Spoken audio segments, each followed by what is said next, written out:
You're so sexy, sexy, sexy, sexy. I'm over here wondering if you're feeling me. I know you, girl. Sexy, sexy, sexy. I wonder how it feels to be with me. You wanna be with me, I wanna be with you.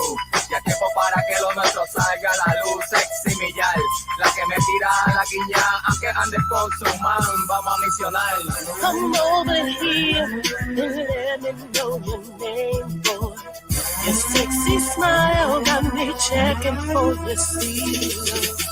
You caught my eyes and I'm seeing if you're single. Do you wanna get to know me? Sexy, sexy, sexy, sexy. I'm over here wondering if you're feeling me. I feel you, girl. Sexy, sexy, sexy. I wonder how it feels to be with me. Me tienes caliente como el pan y me gusta tu mirar, te ves sensual. Pero aunque tengas compromiso, fácilmente te hipnotizo. Sin llegar al cielo, pero tampoco llegamos al piso. Y sin fantasear, vamos a la estratosfera, a lo espacial. Ponte el cinturón pa' que no te vayas a marear, porque este viaje te va a enamorar. Damn, happy nights been on you all night. Yo, baby boo, you know that I got you. You know you are so sexy. Oh, by the way, what's your number? By the way, I'll give it away. Oh, for sure. Keep it on the low, alright? Kiana! Done done it.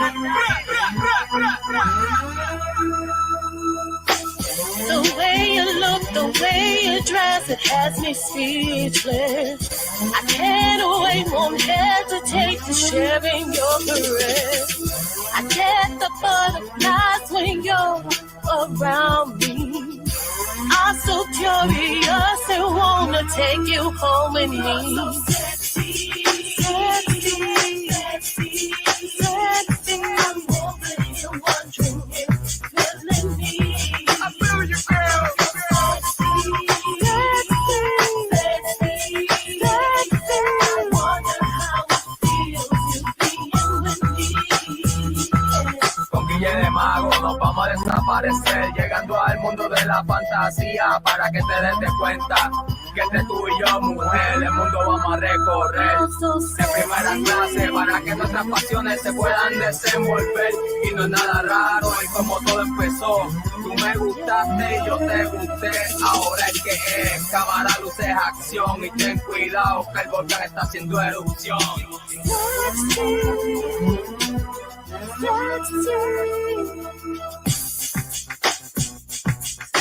Sexy. Oh, so sexy. Keyword.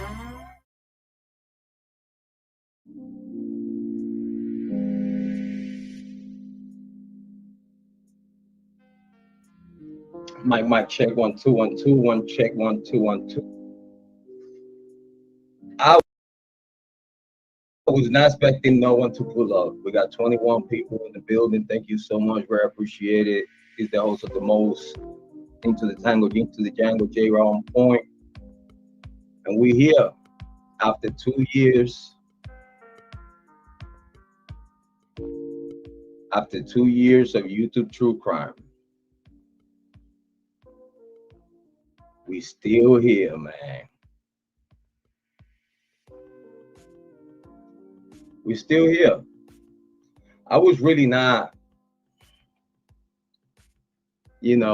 expecting no one to pull up, like, to tell you the truth, because I don't know. I was just sitting here and I was reminiscing. On our journey of YouTube true crime. And,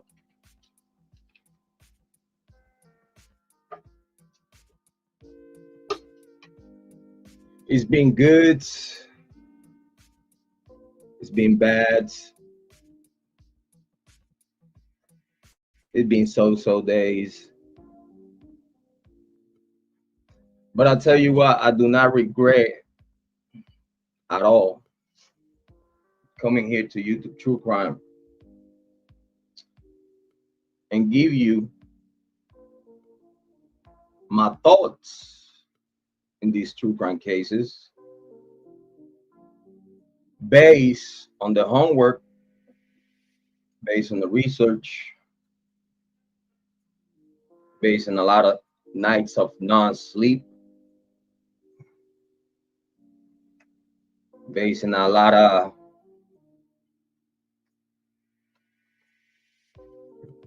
nights that I wish I didn't find out what was really going on. But I do not regret it, because I learned that even though listening to the nastiness and the fuckery within these true crime cases, and things going bad with the LE and authorities, things going bad and looking weird with family members, and things not making sense. And you see a whole bunch of weirdos out there like saying this, saying that. They swear that they know what they're talking about. It's a lot of people with mental health issues. They want to be content creators, but don't know how to deal with what it comes with being a content creator. They don't know how to deal with that shit. Some content creator that they think that they are fucking YouTube police. There's some people here that they really swear to God that they are YouTube police. Yeah, because like you see, they all sit there and listen to content creators and what we talking about here. And 9 times out of 10, like those viewers that don't agree with what we say here, 9 times out of 10 is nothing but trolls. What I mean with trolls, again, baby, trolls are welcome here. But what I mean with trolls, it's like any other person. For example, actually, I'm gonna change the word. They're not trolls. They're just fans of certain content creators. If whoever is not a fan of a YouTube content creator and they listen to what that YouTube content creator is saying and they believe that content creator to a point that they hallucinate. That's all I could say, that they hallucinate. They such a fans of whatever content creator they like. And then they go around and whoever, it don't matter if he's a big content creator, small content creator, it don't matter. If whatever you saying in your channel, they don't agree with, because they come from that other channel that is saying all this other dumb shit, and they swear that they know what they're talking about. But then some viewers don't care of doing homework. They don't care about getting to the bottom of things. They just go and turn on their TV, their phone or something, go and watch their favorite true crime content creator. And whatever that content creator is saying, it don't matter if they really don't know what the fuck they talking about. Hey, Cheryl. Big shout out to Cheryl Bottle. Thank you for being here. I appreciate it. Thank you for being here. Big shout out to Cheryl Bottle. Thank you for being here. So what we talking about? We're talking about viewers, fans of a content creator, that even though that content creator legit legit do not know what they talk about. They just don't know. And a content creator like me, it's easy for me to know and pinpoint when a content creator is bringing narratives of either other content creators or either the chain of email.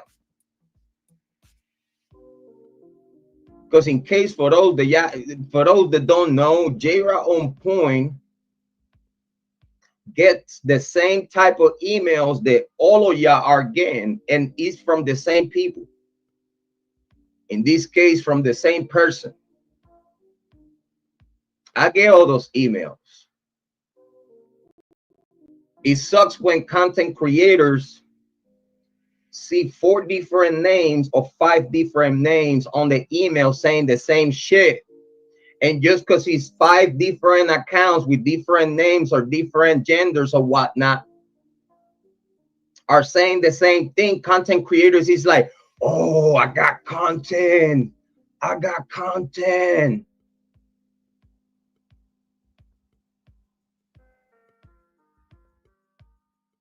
Content creators are letting people infiltrate themselves on these criminal cases and come to YouTube and act like, oh, I'm from here close by, from, oh, I have kids in a university close by, or this and that, or whatever, whoever or whoever comes to YouTube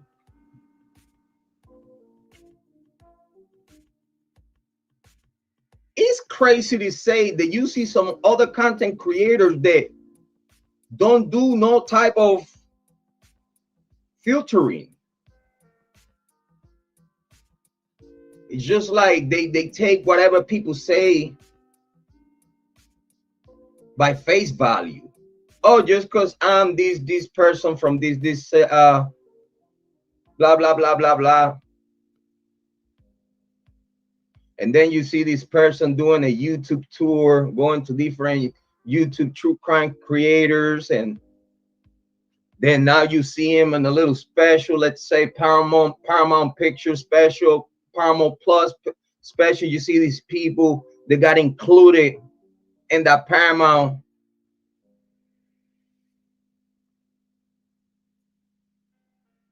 That the same people they were chosen to push a narrative. That's what it's all about. It's sad to say that it's a lot of viewers that don't get that. They don't. They just zombify. They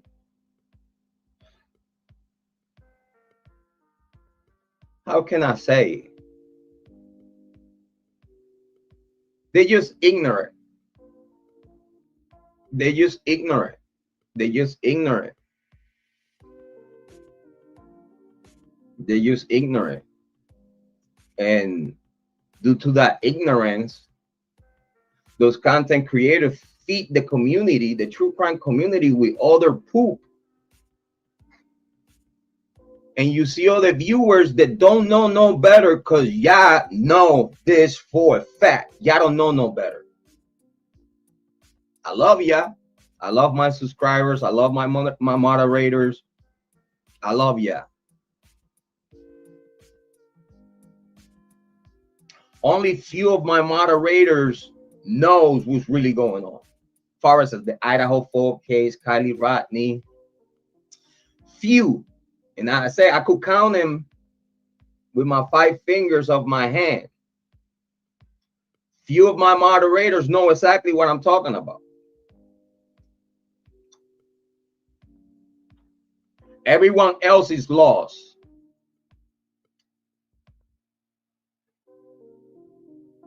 Everyone else is lost.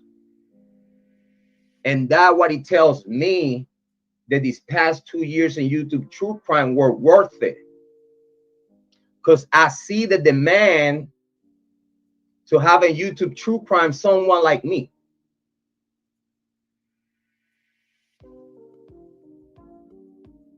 You need someone like me around here. Fearless. I could give no fucks. I tell you what I know. If I don't know it, I cannot just come out of a hat with it. It's a lot of content creators that are big major content creators. You don't know not a fucking thing, dog. You don't know nothing. You don't. It don't matter how many documents you run through your channel and how many things you found like, ooh, interesting. Ooh, I didn't cut this before.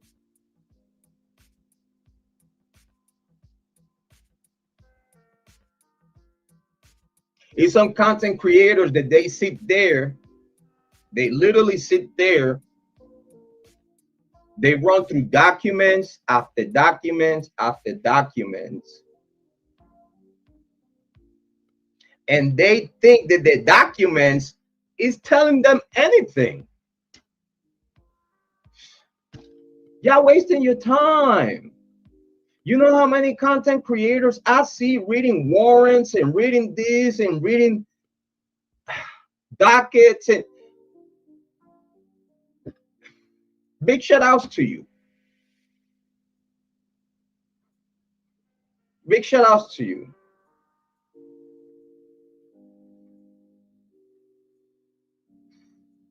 Cheryl, you didn't call me the wrong name. That's right here. That's my name, Jrod.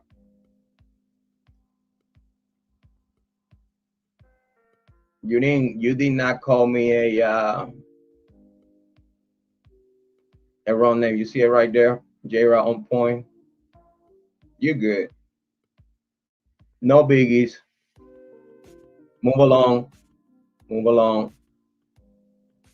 Before I keep continuing my conversation here, celebrating my 2 years, sharing my thoughts, I want to make sure that I send a shout out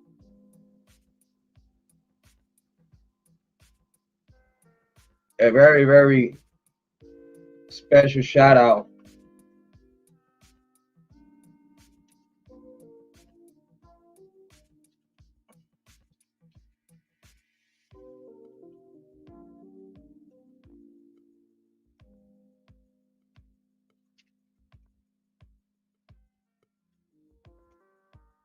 I want to send a very special shout out. Big shout out to Holly Martin and Angel. Please make sure y'all go subscribe to Miss Holly Martin.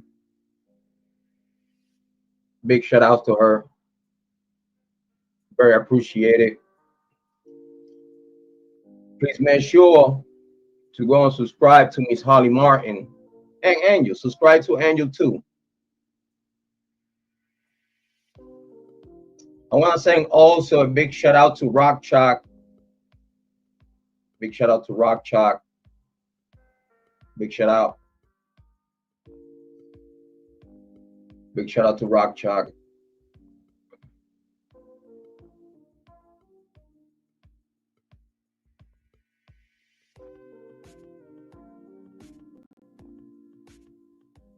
I want to make sure that I send those shout outs. People that I appreciate very much. Please make sure you subscribe to my brother from another mother, Speak Van Holding. Please make sure you subscribe to him. He's going through a tough time right now that we all supporting him. We've been calling him a few times and making sure that he's okay. Big shout out to Speak Van Holding as my brother from another mother. Make sure that y'all, through this tough time that Speak Van Holding is going through, make sure that y'all go and send some love to his Cash App, Legal Asset 24/7. Big shout out to Speak Van Holding. Make sure y'all send him some love on that Cash App, the On Point Fam, the Legal Asset 24/7. He's going through some tough times right now, and it's only fair that we support him. Okay, so big shout out. Please make sure subscribe, click like and subscribe to Speak Van Holding. big shout outs to him.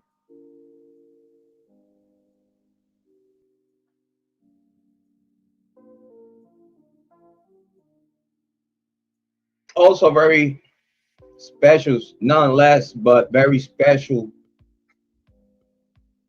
very special shout outs to Harsh Reality, Snooty Goose, Dago, Primetime, Mama Bear, Strange Suspicions, Pia, Southern Logic. Big shout outs to you.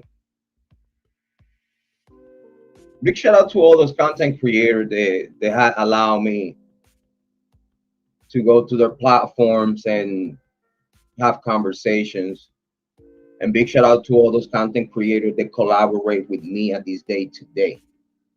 To all of ya, thank you. I know I would still do it without you, but having you help and having you support is 100% way easier to accomplish, to little by little move up in the YouTube true crime hemisphere. Again, I could have done it by myself, but thanks to you, those content creators that believe in me and give me the benefit of the doubt, to all of you, to each one of you, thank you. Y'all know that I have some content creators on my phone line. I want to make it clear. Y'all know I don't, it's rare when I text, it's rare. Big shout out. Yeah, why not, Cheryl? Hey, big shout out to Chanel Hathaway. Big shout out, big shout out, big shout out. Yeah, big shout out to Holly's sister.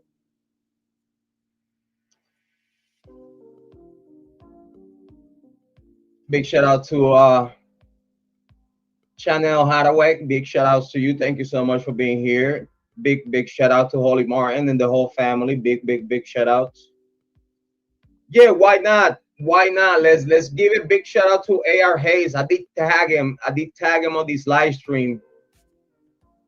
Thank you, Chanel. I appreciate you though. No, you're great. You're great. Yeah, big shout out to AR Hayes. You know, even in the middle of discrepancies, even in the middle of really nothing, because it's I do not have, and I'm gonna tell you right now, just because I say exactly how I feel or my facts about a situation that includes a name of a content creator, that do not mean that I have beef with them. I did miss you too, Chanel, though. I did miss you too.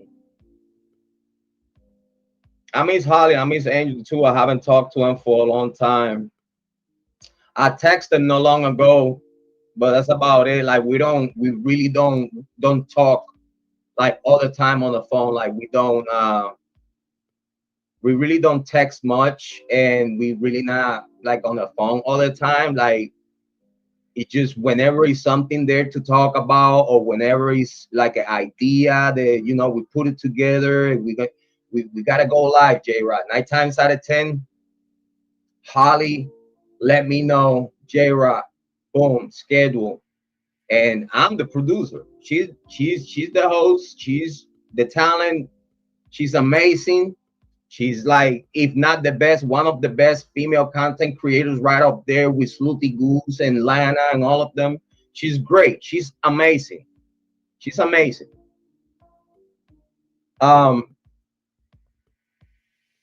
Cherry said, I don't know how the hell all come together to own the Idaho Focus. You know what though, Cheryl, I have asked myself the same thing. I have asked myself the same thing. Why can't people put their egos to the side, right?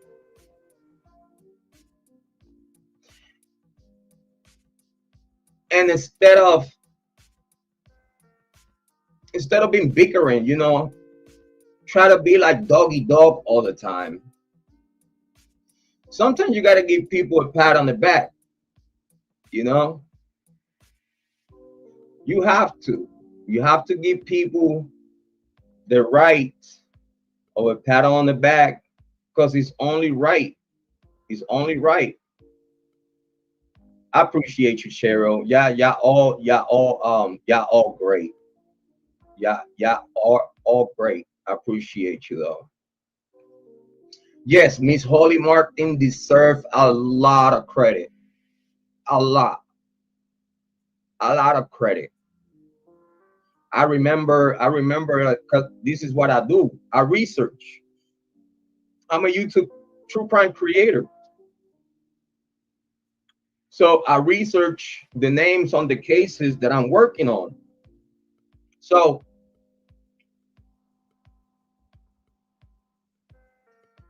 if you tag Idaho 4 Bryan Kohberger on your title, I will be able to see it. Because I go on YouTube search Idaho 4 Bryan Kohberger, and I get to see all the new content creators bringing out content within a particular topic. When I went by, I came across Miss Holly Martin content. I clicked on it. In the very beginning, when I first clicked on it, right, I saw that she was right in certain things, and I could see that she was researching and doing homework. I could tell that she was on point on a lot of things and a lot of details within the Idaho 4 case. But then in some other details, she was missing the mark. But then after I talked to her, she was like, well, I did listen a lot to news media outlets and stuff like that. And so that's why she was like, hey, this is my opinion. This is what I think, which I dearly respect. Her tone, her poise, her presentation, her performance. She's very talented. Angel also is very talented. Very talented. So I'll tell you in a little bit, Chanel. Let me follow my train of thought, so like that we don't lose the train of thought. Yeah, it's almost impossible to have all content creators getting along. Is almost impossible. Everyone thinks that they know it all. Everyone thinks that their subscribers are their subscribers, but are not YouTube subscribers.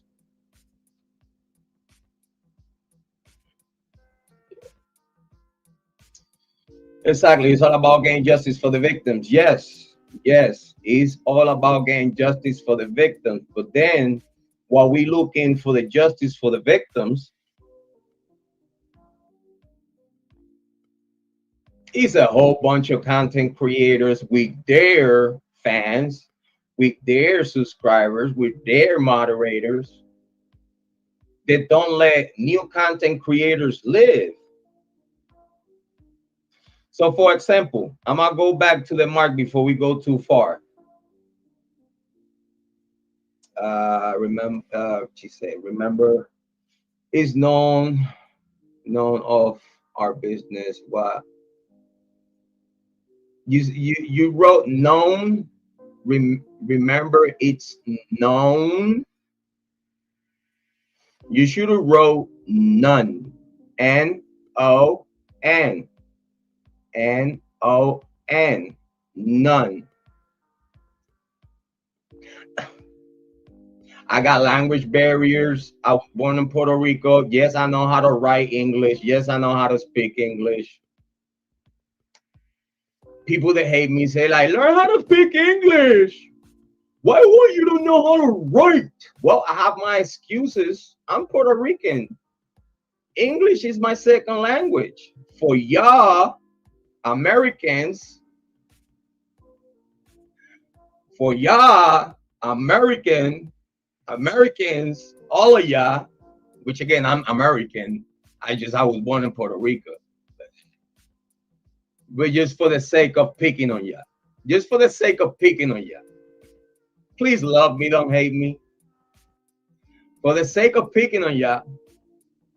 Y'all all people that was born in the United States of America with the first language, which the first language is English. None of y'all have an excuse to misspell your writing at all. So, hey, don't hate me, hate yourself. It's okay. don't hate me. Don't. I didn't do it. I did not wrote this. I didn't do it. Don't hate me. I love you, Chanel. I love you, girl. Listen, I'm just picking on you. My love and respect, though. Just to get the fluids going. Just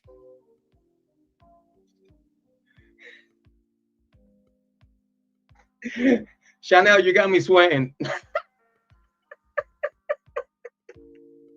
I appreciate you so much, Chanel. I love you, though. I appreciate. But she said, remember, it's none of our business what people say behind our backs. LOL. No, I know. It just listen. It's content creators that they will make a video dedicated to you, like someone that I know. What his name? Jrod on Point.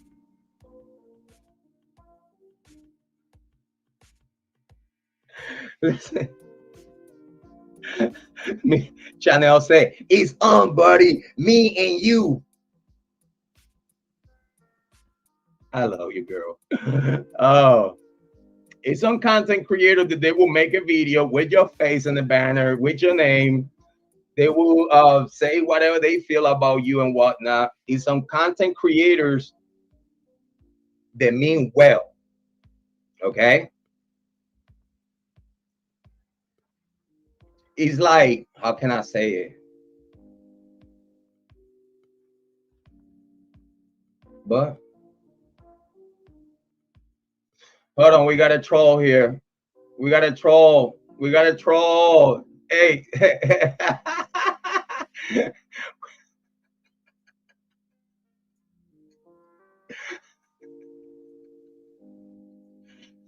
Hi, Michelle. You know how I know it's her? Because she blocked. All her accounts are blocked. So if you don't see it on the chat room, but you see it here on my screen, that's her. She's blocked. She's blocked. She said Puerto Rico, people in Puerto Rico can't vote in any elections. They are considered U.S. territory, but they can't vote and have no say in American election. Boo-hoo! This is how ignorant. Let's say if this is Michelle, she said she go to college, right? Listen, I'm gonna put it like this. I don't know who you are. I don't know I don't know who you are. But that there shows how uneducated you are. I'm gonna leave it up there. That shows how uneducated, like dumb as a rock. Dumb as a rock. Like whoever wrote this is the dumbest person in the whole YouTube true crime. And she or he said true crime war on weasels. Troll. You know it's you, Michelle.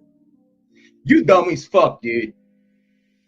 You dumb as a rock. Hold on. You dumb as a rock. Oh my God. Hold on. Dumb. Oh my God. Why she didn't thought about that before?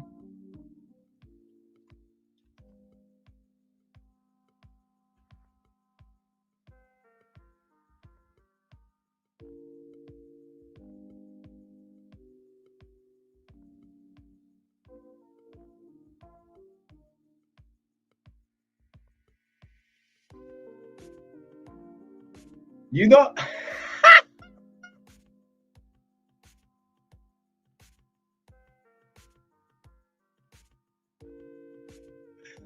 this is how dumb Michelle is. Yeah.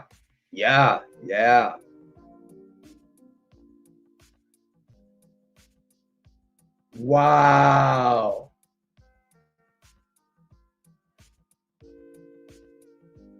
I'm gonna put it like this, right?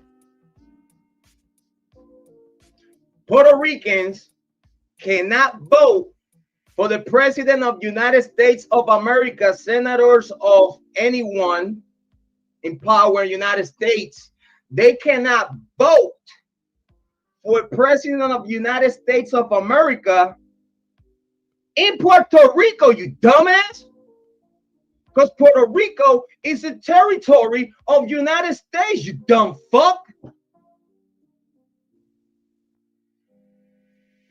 People in Puerto Rico can't vote in any election. They are considered U.S. territory, but they can't vote and have no say in American elections. You a dumbass. You a dumbass. Because now tell me how I am registered to vote, you dumbass. Now explain to me how I'm going to vote for Donald Trump. Now do you explain that to yourself? Again, for you to write this right here, just for that you became the dumbest person all over the world. The dumbest person in all over the world. Why you even wrote that? It make you look stupid. Puerto Ricans cannot vote for the president of the United States of America in Puerto Rico, you dumbass. We are all citizens of the United States of America by birth. Does that mean something to you?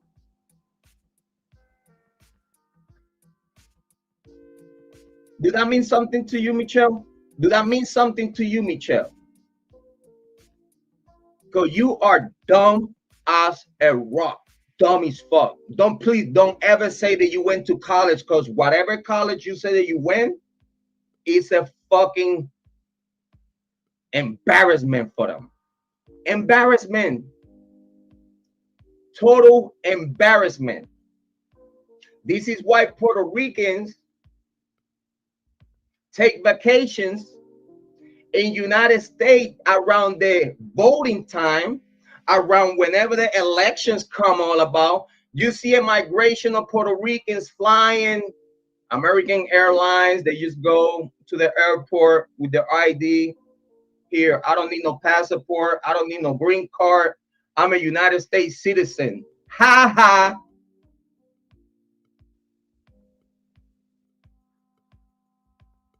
What's your jealousy? What's your jealousy? Is you racist? Is you racist? Is you racist? Have you ever thought yourself, am I a racist in the closet? Have you ever thought yourself that? Because for you to write something like this, you not just have hate. You a dumbass. Uneducated. For you to write this, it seems that you did not even went to high school.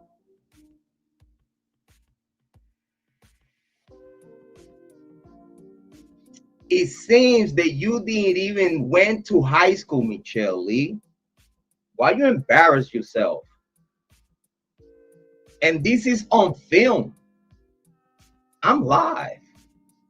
This is on film, and it's gonna stay here in my channel, and you're gonna look stupid forever. I'm gonna repeat.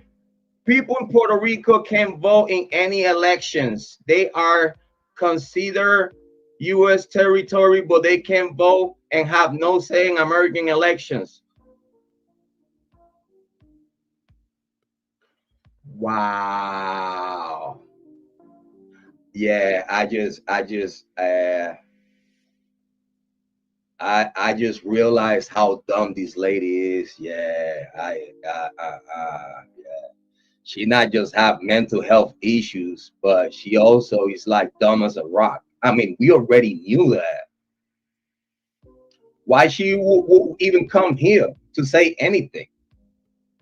Like, if you hate someone, right, you don't want nothing to do with them, right? So why would you come here to try to talk to me? Do you see me going to your live streams and talk to you? No. Do you see me going to your videos and making comments? No. I don't care. I don't care what you do. Michelle, you have been the joke of YouTube true crime since you got here. I'm moving on from you. So, leaving the terrorists alone. She could go and terrorize whoever the fuck else she wants, but she knows she cannot fuck with me, though. I already exposed her as a pedophile. With proof to the whole world.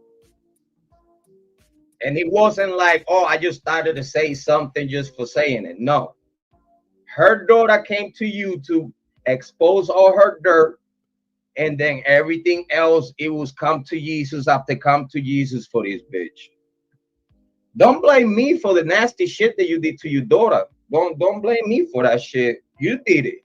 You did it. I was the one that exposed you doing some nasty stuff to your daughter when she was a minor, Mrs. Michelle Lee. Fuck out of here.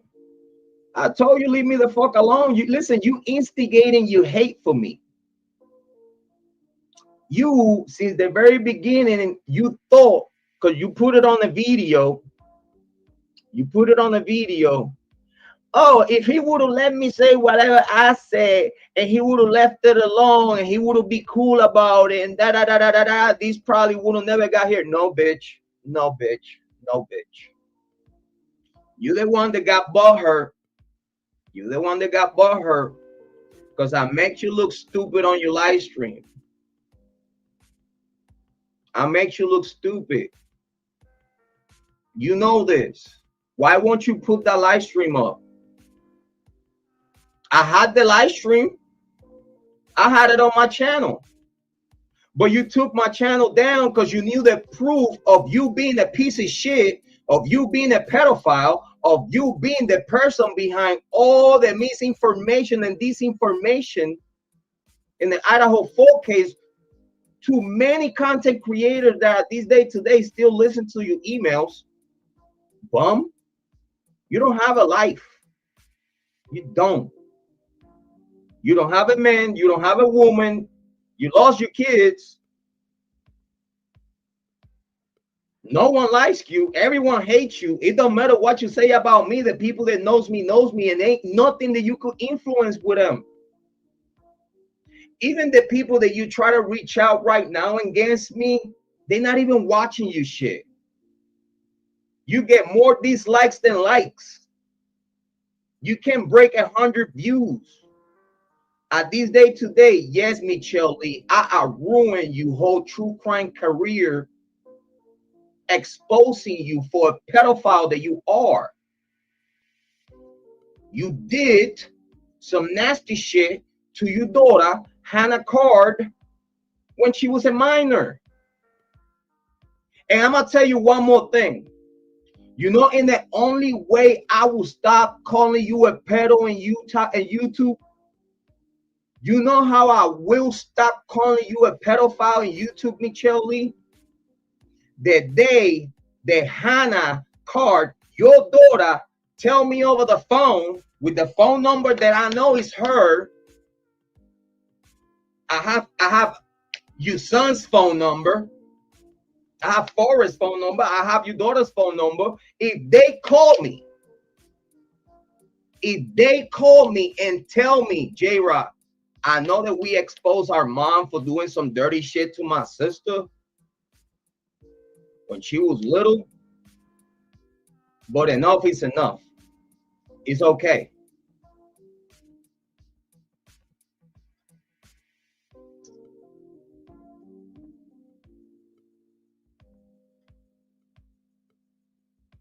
But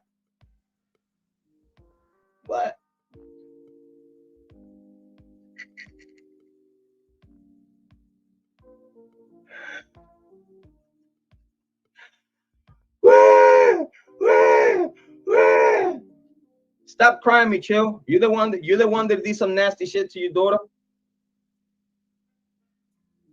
And your daughter came to YouTube and exposed you in front of everybody. So why are you blaming me for that? And the only way I will stop calling you a pedophile and leave you the fuck alone if Forrest and Hannah herself call me and tell me, Jrod, mission accomplished, enough is enough. That'll be the only two people.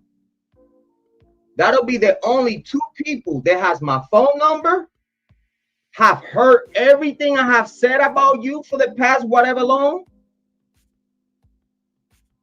And it's the same people that has not called me or text me telling me, leave my mom alone. Now explain that to yourself, Michelle. Now explain that to yourself, that your son and your daughter have seen everything and anything I have put out there, especially because they all tag on it. They have seen and heard what Jrod Point's been saying about their mother, the same person that they came to you to expose. Huh? Hold on, I can't hear you. I didn't do it. You kids did it. No, actually, you did it. You did it. You did it. So why are you mad at me? I didn't do nothing but my job in true crime, which is stick to the victims. Make sure that the victims have a voice. Make sure that the real victim have a voice. My voice. I'm doing my job. I'm just exposing a pedophile. A mother that did some dirty sexual shit to her daughter while her daughter was a minor. Now, why won't you call your daughter or call your son and tell him, hey, can you tell Jrod to leave me alone? Oh, because they don't want to know about you. They don't even want you to know where they live.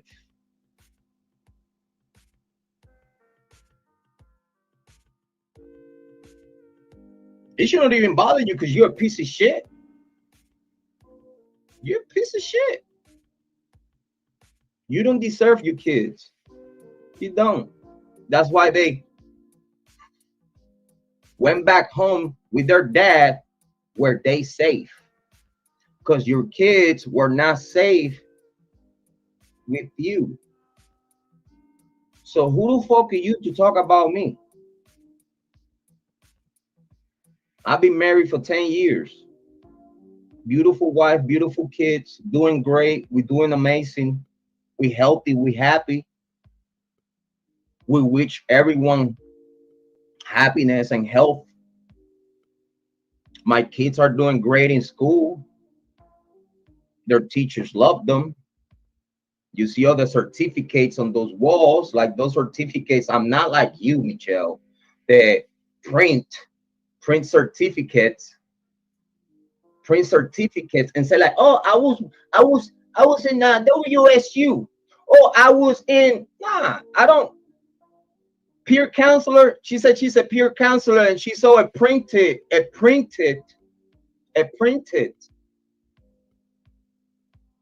certificate with no name. With no name.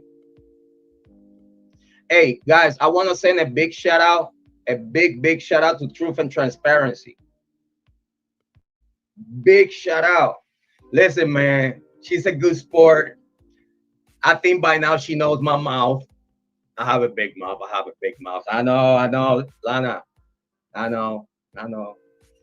Thank you for the bet, though. I know it's all fun and gigs. It's all fun and gigs, but thank you for the bet, though. You actually have some cojones to say like, oh yeah, I bet my channel. I was like,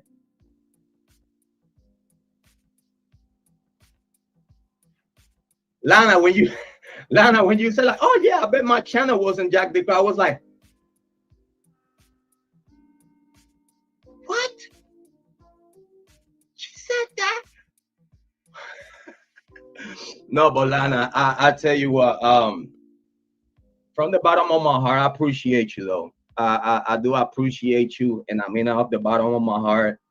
Keep working, keep doing what you're doing. Never mind my mouth. I have a good heart though. I have kids, I have a wife, I have a good heart. But here in YouTube True Crime, we can give a fuck about nothing but the victims. I think you know that. People talk about you, people talk about me, but we cannot sit here and keep hating and keep like the bickering. And when we all, if we really here to try to somehow either right or wrong, either right or wrong, either right or wrong. Your information could be right, your information could be wrong. My information could be right, my information could be wrong. But we here with the only common purpose of try to find justice for victims that is seen that at this day today, no one cares about, not even their own family members. And then we all looking at each other like, are we really listening to this shit right now?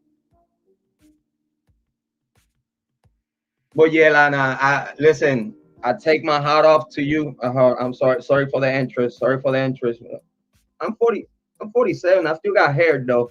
But I take my hat to you, Lana. I take my hat to you. Like, if not every single, I think every single subscriber that I have are subscribed to you. Every single moderator in this channel and all my other channels come from your channel, Lana. How can I hate on you? Lana, how can I hate on you, girl? I can't. We got Joanne, Amy, Cindy, Caitlin. They're all from your show. You know, we used to have many other ones, but with this war with Michelle, everybody like is like, oh, I'm not gonna go to his channel, so like that Michelle don't pick on me just because I'm there saying hi to Jrod on point. You know what I'm saying? So then I said, thank you. Same to you, sir. Keep rocking. And no, I appreciate you. I appreciate you, Lana. No, and thank you for being here, though. You are a major true crime content creator, and for you to be here on our humble chat room, that means a lot to me, though. And just so you know, I've been 2 years since the Kylie Rodney case. I've been 2 years in YouTube. I already got a 2,300 channel terminated by Michelle. Mass false reported the thing, got it gone. So that's why I have a new channel, Jrod on Point. And now I got 2 strikes by Michelle, false reporting. In 10 days, I get those videos back and I'll be back streaming. Because YouTube, thanks to YouTube, YouTube realized that it was a false report. And now I have 10 days to wait. And in 10 days, I get my content back and I get to go back live streaming. But Lana, again, you know, I started a Jrod on Point channel now with 1.6 subs, and now this one here, because I wanted to make sure that I have a concept. I not just want to be Jrod on Point, the channel. I want to have a network that I could see here in YouTube and talk about many topics. So I came here and I was like, I wanna create this concept, true crime chat room, so everyone comes and talks here. Everyone, all content creators, chat. It is true crime chat room. Over here is like, I want everybody to be here. I want content creators to come and talk. I want content creators to reach out to the community. I know it's a small channel, but you know what I'm saying? So just creating concepts. You're just creating concept to be YouTube friendly. You know what I mean? Oh, hold on. Finding out the truth is what it's all about. I agree. When you are doing things from the heart, all will be great. Yes, yes, yes. The same thing. The same thing. At the end of Kylie Rodney case, you know, I got in touch with Nevada County sheriffs and some people over there, locals and stuff like that. I did travel like for a week and stuff. Same thing with Idaho 4. You know, I contacted Moscow and start reaching out to people that I know in the area and trying like, you know, familiarize myself with the area. She said Michelle can sit and spin. Yeah. Yeah, I tell you what, Michelle could sit and spin on a pine cone. Yep, she could do that. Well, you keep doing what you work for you. You have a good heart. Bless you and your family. Now, thank you. Listen, Lana, thank you. Thank you. Guys, whoever's watching, we got 23 people watching. Hey, listen, give me some round of applause for Lana. Thank you, Lana. I appreciate you. Though hopefully, I don't know, hopefully if you can, whenever, you know, hey, let's see if we could have a conversation someday though. You know, you never know. We probably know the same people. We both in Ohio. You know, we cannot hate on each other here in Ohio. In Ohio is different. I don't know from which state people is, but here in Ohio, I learned the Ohio love. So everyone here loves me in Ohio, and I love everyone in Ohio. So it's like I love Dago, I love Primetime Mama Bear. 9 times out of 10, everyone from Ohio, I support them. King AK-47, the boys on the street, big shout out. That's my guy. But yeah, I will, Lana. I will stay focused, and I will do my job. And actually, now that we're talking about that, about doing my job, let me do a little work. Let me do a little work. I wanna stop talking about the nasty Michelle Lee. I want to stop talking about her. She keep talking about me because she knows she bought her because all her dirty laundry I expose. Actually, I don't even want to give myself credit for that. I want to give credit to Hannah. They had the courage to come to YouTube and worldwide tell the whole world who really is her mom. Shit, Lana, you know what? If you still here, Lana, you might be the right person to talk to Hannah. You. Because then Hannah could tell you exactly what her mom did to her. I could probably I don't listen. If you're still here, I don't promise nothing because Hannah is very delicate to the people that she talks to. She really don't want to talk to much people. But let me know, Lana, if you ever would like to talk to Hannah, Michelle's daughter. I will gladly text Hannah and be like, hey Hannah, how you doing? Hey, I have a question for you. Do you know? Because she knows your name. Because we have talked things. So she does knows your name. So I know, and she knows who you are. So I could be like, hey, would you like to talk to Lana Oriani and open up with her about, you know, the stuff that your mother did to you when you were little? Let me know if that'll be an interview that you will like in your channel. I think I could make that happen.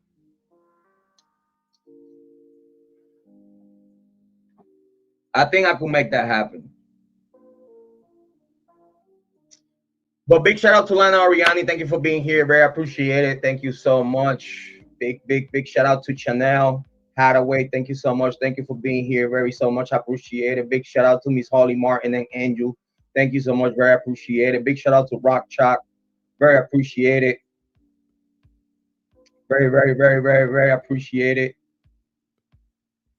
We got, you know how many accounts I blocked from Micho.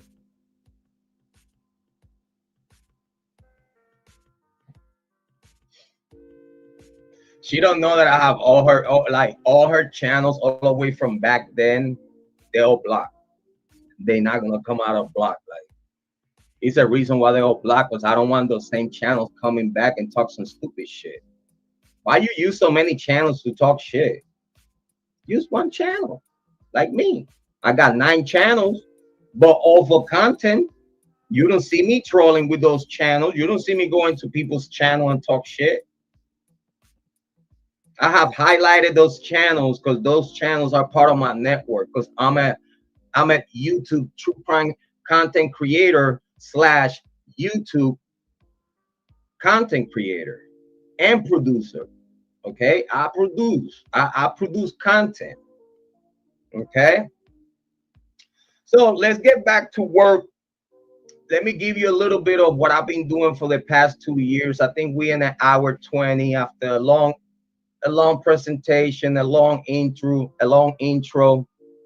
and appreciating Lana Oriani for coming by, appreciating Chanel Hadaway, great moderator, great people coming by. Thank you so much, very so much. I appreciate it. Appreciating Cheryl, right? Cheryl, Butter. Big shout outs to you. Thank you so much.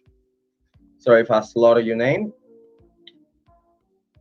Before we continue, if you see any value in the content that we providing here in this channel, please make sure you send us some love right there in the Cash App, TheOnPointFamily. We very appreciate all the donations that come this way.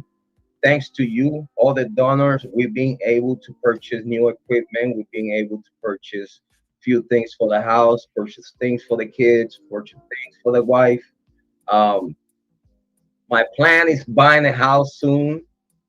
So if y'all donate and y'all write for the house fund, if you donate and you write on the note, this is for the house, this is for Mama Bear's house, that money is not gonna be touched, and we're gonna write it down. We're gonna keep track of that money. But yeah, I wanna buy Mama Bear a house pretty soon. Hopefully we get it done. I don't know, within 2 years, 2-3 years. It might be sooner. We don't know. Keep donating and we'll find out. Big shout out to you. But I want to show you a little bit of what I've been doing for the past 2 years in YouTube True Crime. Let me introduce to you the Kylie Rodney case.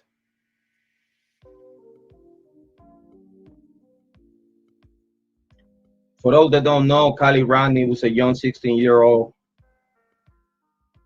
Died 2 years ago at Prosser Reservoir in the area so-called the Sanctuary.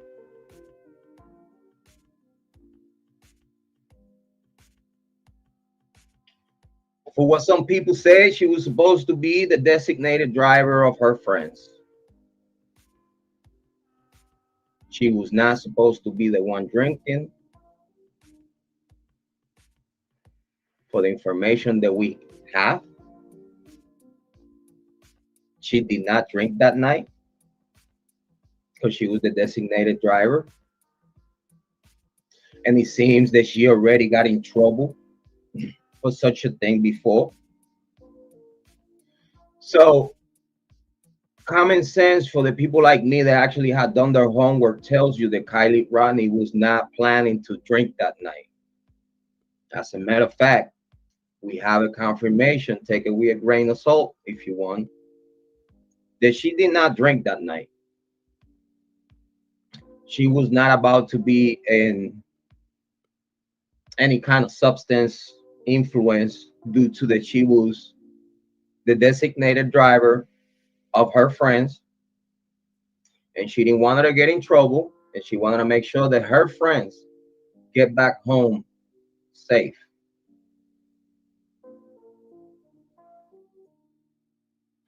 That word safe runs deep because meanwhile she was supposed to be the designated driver to make sure that her friends get home safe and sound.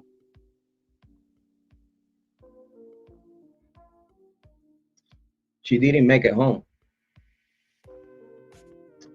She never got out of the area of the gathering.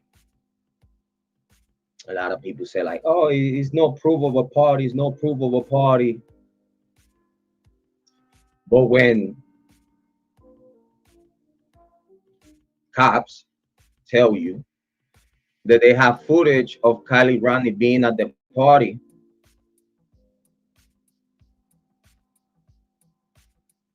they could lie. I don't see a reason why they're gonna lie for that, because they found Kylie Rodney there. So I could take it as law enforcement was telling the truth in that particular topic.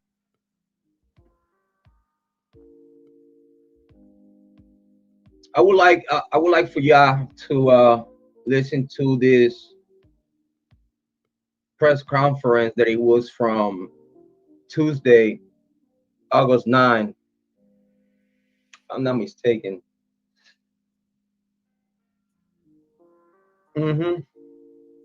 Yep.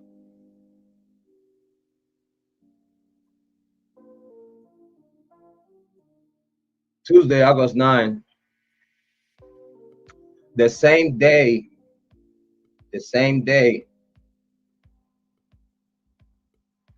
the Plaza County Sheriff, Nevada County Sheriff, Truckee PD, FBI, they all, by Tuesday 9, 2022, they all had the pin location, the very last pin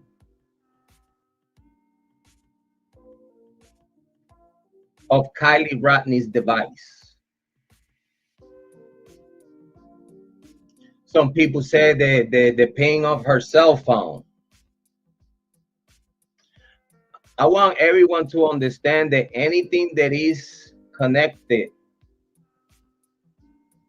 for example, if you have a cell phone and your laptop runs through your cell phone service, it don't matter, for example, if anyone would have taken Kylie Rodney's cell phone, which at this day today, is no proof out there. At this day today, is no proof out there. The law enforcement has this phone. Word on the street is that whoever killed whomever, plural, those peoples, young, old, it don't matter how old you are, but whoever was those people that decided to launch Kylie Rodney CRV off the hill, down the hill, to take it to the water,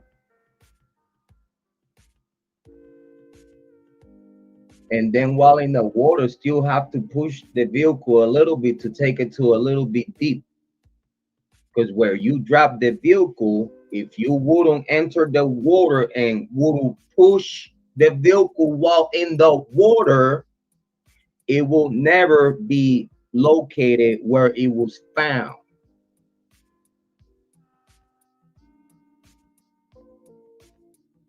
So someone had to jump in the water to guide the vehicle into deep waters, because if the vehicle would go down right where it was dropped, you could see the vehicle right from the shore. You could see the vehicle. That's crystal clear waters. I don't know who you're talking to. That's crystal clear waters. If they wouldn't push the vehicle in the water,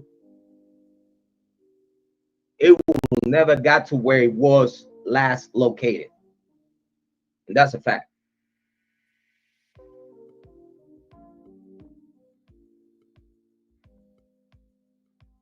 Tuesday, November 9, while these people is talking,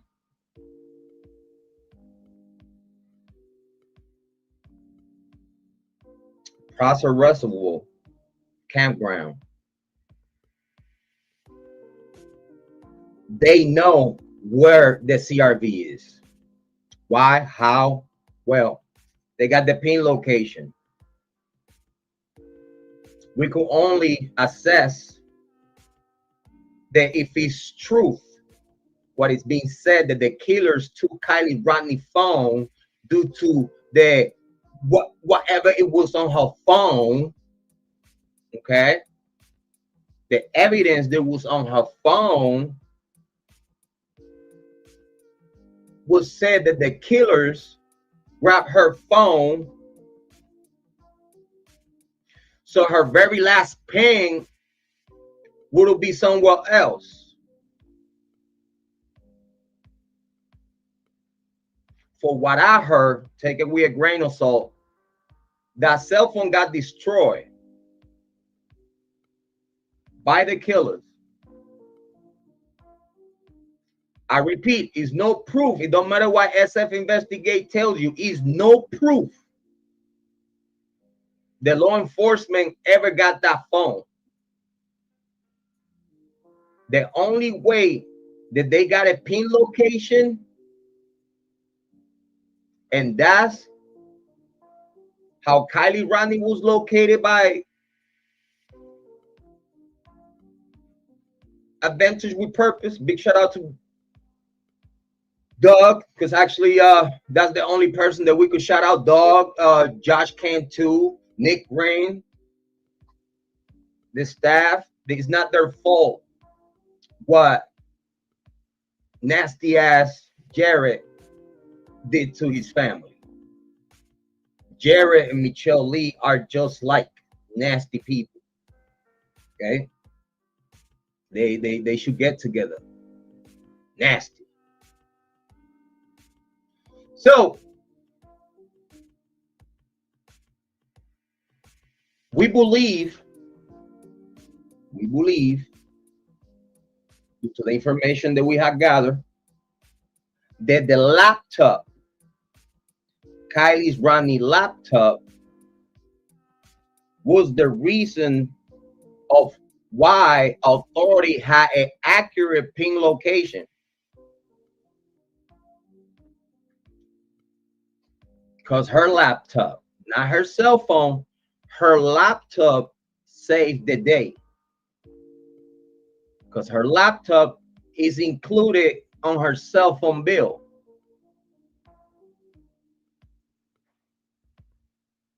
So the laptop, she could make phone calls and do things from her laptop. So that means that it's gonna ping too. Technology is amazing. It's in my conclusion. I'm gonna save that for after the press conference. Let's listen to the press conference real quick. I'm not gonna hold you here. It's really, this was not planned. Again, this was more of me reminiscing my 2 years sitting here looking at the screen and reminiscing the past 2 years of my life here in YouTube True Crime. I was like, you know what? I'm gonna get out of this funk, and I'm gonna go live. I'm gonna go live, and I'm gonna get with my people. I'm gonna get with True Crime chat room. Whoever comes, you know, like again, I was not expecting having like 20 people watching for the past hour, 34 minutes. You know what I mean? Like for a live stream that it was not scheduled, 20 people sitting here with me listening to the words that are coming out of my mouth is an honor. It's an honor. I'm a small YouTube true crime creator. I have right now on this channel 633 people. I get the same numbers here that I get. Actually, I get more numbers here than my own main page. I have already 75,000 views already here in this little time. So big shout out to you, all the subscribers and moderators that has believed in me and has stuck with me and loyal to me and my people for a long time. Okay, so let's listen to this press release and we're gonna talk a little bit more. Any information that might help further our investigation. In any tip that comes in, we're taking all the tips from the tip line from any means, whether it's emailed, called in, through the conversations with kids that we met with here at the community center. Those are all being chronologically put into our tip spreadsheet, and we're addressing those, prioritizing them, and we're taking a look at every single one. So no, we don't. If you think you have information and you don't know if it's relevant, we want it. We want any information because we'll follow up on any and every lead that we can. Obviously, we have to prioritize them so that we can focus our resources. And so those who had firsthand contact with Kylie, who interacted with her near the time that she was last seen, those take priority. But we're looking at, video that people are sending in, anything. We're looking at timestamps so we can create the best timeline possible, take all that information, and we're committing all the resources we can to follow up. Navan's business travel platform, it completely ruined my life. You see, I've been in the great... Thank you. Next, I'd like to introduce Nevada County Sheriff's Office Sergeant Hack, who will be speaking more on the search and rescue efforts surrounding the search for Kylie. Thank you. Sergeant Dennis Hack, Search and Rescue Coordinator for the Nevada County Sheriff's Office. I want to let you know at this time we have over 16 agencies involved in our search efforts. In the field right now, we have over 100 volunteers. Those volunteers are searching on foot. We're using canines. We're using vehicles, including motorcycles, UTVs, Jeeps, and such. We're using air assets to assist in the search, and we're also searching on the water using boats. As of this meeting right now, we've logged over 1,500 man hours in our effort. We received information on Saturday of the initiation of the missing persons report. We moved into a unified command with Placer County and started conducting a search and rescue operation in Nevada County. Throughout Saturday and Sunday,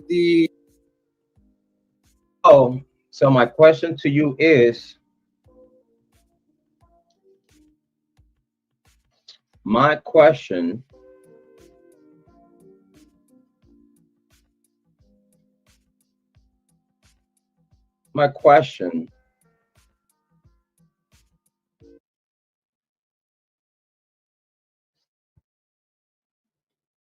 if they are in Nevada County, how comes the Placer County is in charge?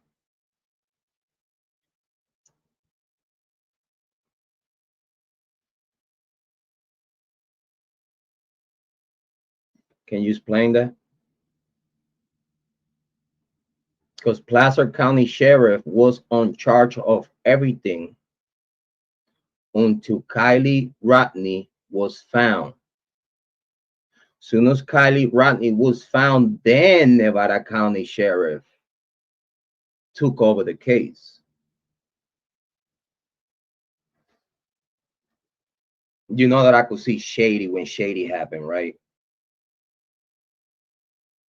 the incident was handled by Placer County and Nevada County. As the event expanded, we reached out to partners at the state level and also federally to assist us in the search.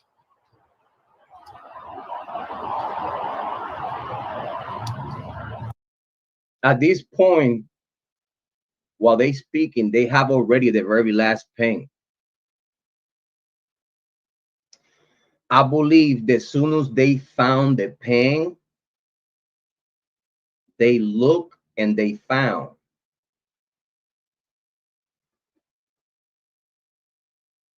That's my take. I believe, due to the information that I have on hand, that after Placer County Sheriff got the ping location, and this is why Placer County Sheriff was running the sham until Kylie Rodney was found. Rest in peace, Kylie Rodney. She would be 18 this upcoming September 1st, her birthday. This upcoming September 1st, she would be 18 years old. And she still don't have no justice. She still don't have no justice.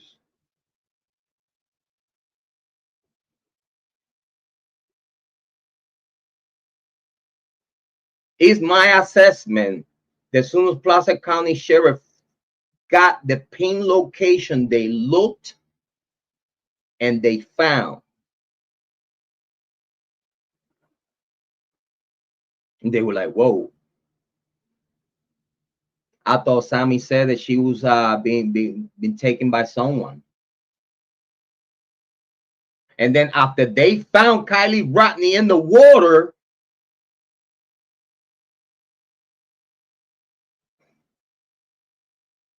now you go and run to Sammy Smith.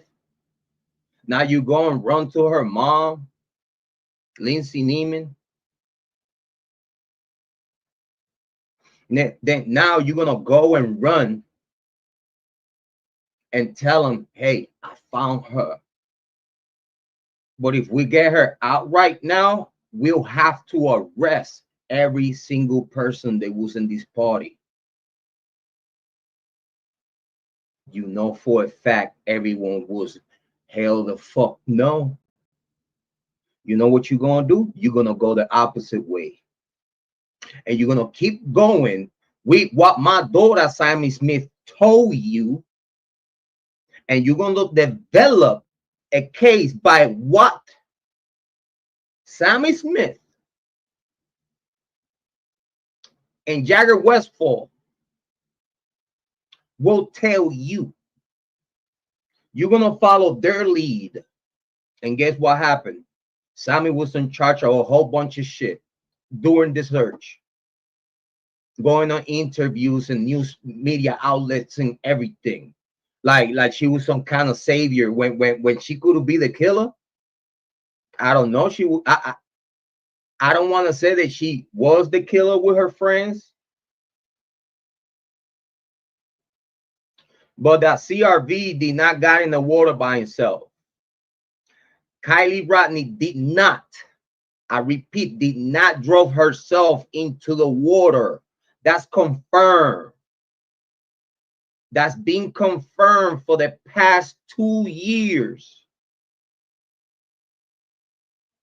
For the past 2 years, it's been confirmed that Kylie Rodney did not drove herself into the lake. And that's why, and that's the main reason of why Kylie Rodney case at this day today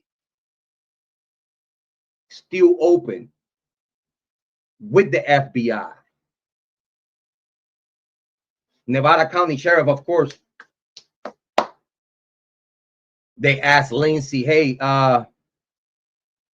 we could call it an accident and everything be good. You get your insurance money, and all the kids be safe and everybody, you know, we're gonna act like this is nothing.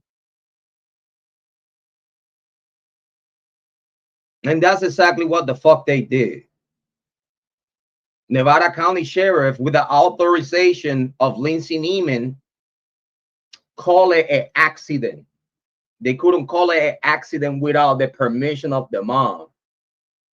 The mom had to be satisfied with what they bring to the table. Lindsay was just thinking about the $1 million insurance money that she was about to get out of her daughter's death. She was not thinking after she was broke. They've been broke. This was right after, like, post-COVID. This is how actually still COVID is still going on.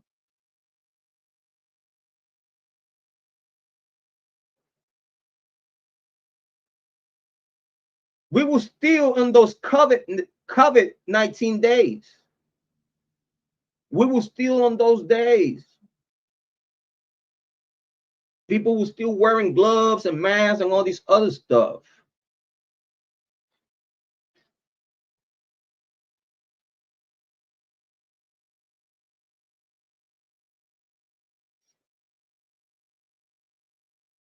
If it would be an accident, the FBI would have closed a long time ago as an accident.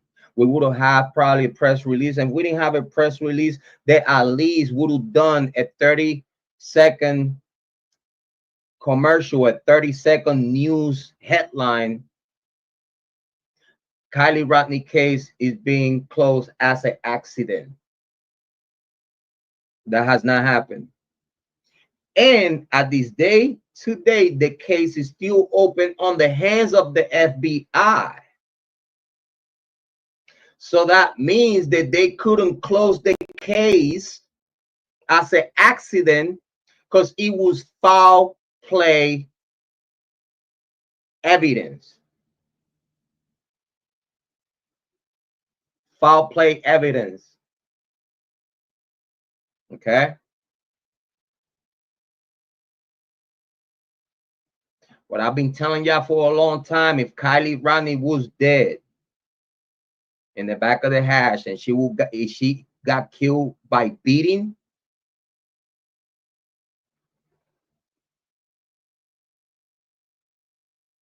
because her own friends gang up on her and beat her up to death,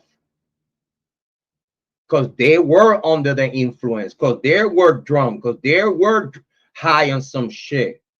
Kaylee was not. But I heard a little birdie told me, take it with a grain of salt, that during the fight with Sammy was getting her ass beat up.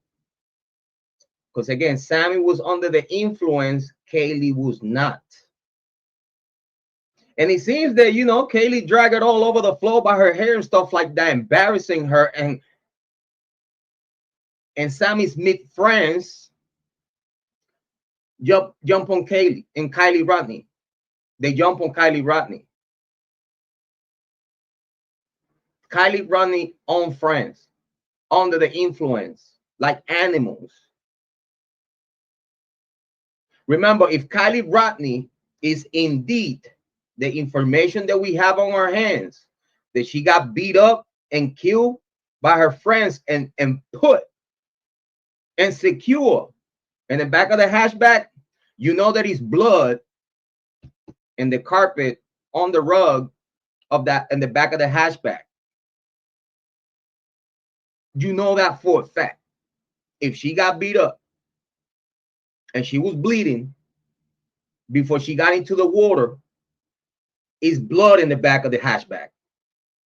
It's blood. No one can tell me nothing. The stain of blood, even though it got in water, the stain of blood would have not got washed away.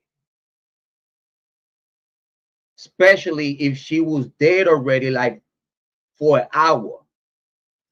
Because if you ask me, Kylie Rodney time of death was around 10 p.m.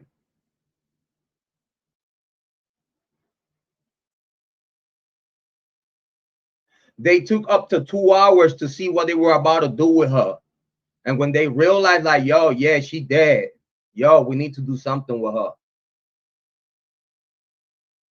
And what a group of drunk young adults, because this is what it looks like. Because no one with common sense would have dumped a body like that in the water, knowing that it would have got found. They knew it would have got found somehow anyway. That lake, you see, y'all seeing how low that lake goes. That means that the only reason why they dumped Kylie Rodney in the water was because they were drunk. And like they were drunk and high, the only stupid thing that they could have thought of is like, just dump it in the water. We gotta go. That's what a drunk individual would think. Why? Because it's stupid. No one with rationality, no one that really is under 2 cents will think, oh yeah, let's just dump this vehicle on a lake that we know within a few weeks is gonna be drained. You stupid. Yeah, they were drunk. Yeah, they were high. That's why they dumped Kylie Rodney in the water, because they were drunk and high. And then you're gonna say that Kylie Rodney was the drunk one. Oh yeah, she drove herself into the water. Are you serious? Let's continue. Search and rescue operates off of the information that we have available to us. The way that we develop that information and design our search areas and our objectives is based off of the clues that we receive from the field while we're searching. And the second way that we receive our information is through the development of the investigation. What we need is the community's help in assisting with providing that information on the investigation. And what I would encourage you to do is, if you have that information, we need the information from the community. We need you to take advantage of that tip line and provide us with additional information. And I'm gonna leave it right there because I don't want to hear not one more thing out of his mouth. This is the proof that the community killed Kylie Rodney. What that man just said right there, that they need the community help, when the whole community, that's a community party. Every year, the community launched that party. That's a community party. People that come from other places, yeah, they might come, but it's an exclusive party. You cannot be there if you're not invited. I'm gonna let you know that right now. You couldn't be there if you was not invited. And it's proof that some of Kylie Rodney real friends tried to launch at the killers. That's why the whole fight broke out. The whole fight that broke out between the guys that were on the white pickup truck with the AR-15s and with the Glocks and with the bats and all this other shit that we know they were there. Why the fight did not broke out? Because you're not gonna fight a gun. Kylie got dumped in the water because the killers had guns at the lake. So none of Kylie Rodney friends could have done shit. They couldn't rescue her.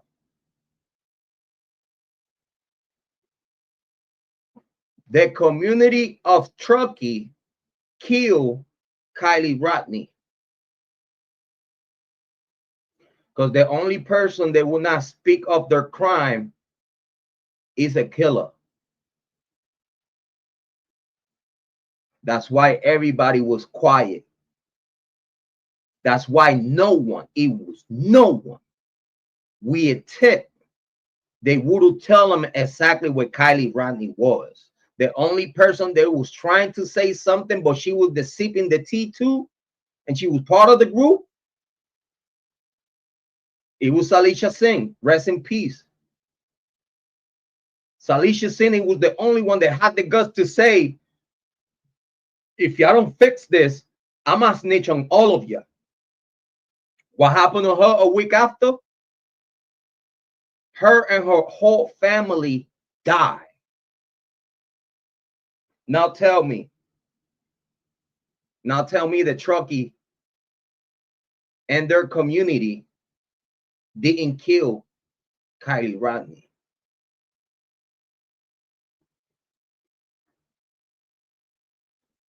Let's move on. I get sick to my stomach listening to this sham, listening to the Kylie Rodney sham. It was never an accident. Proven. At this day today, after 2 years, proof not an accident.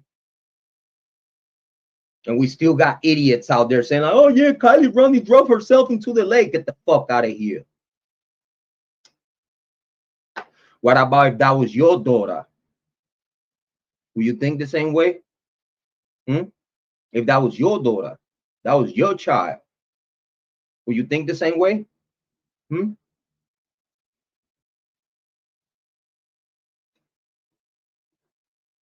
Topic number 2. Idaho 4 case.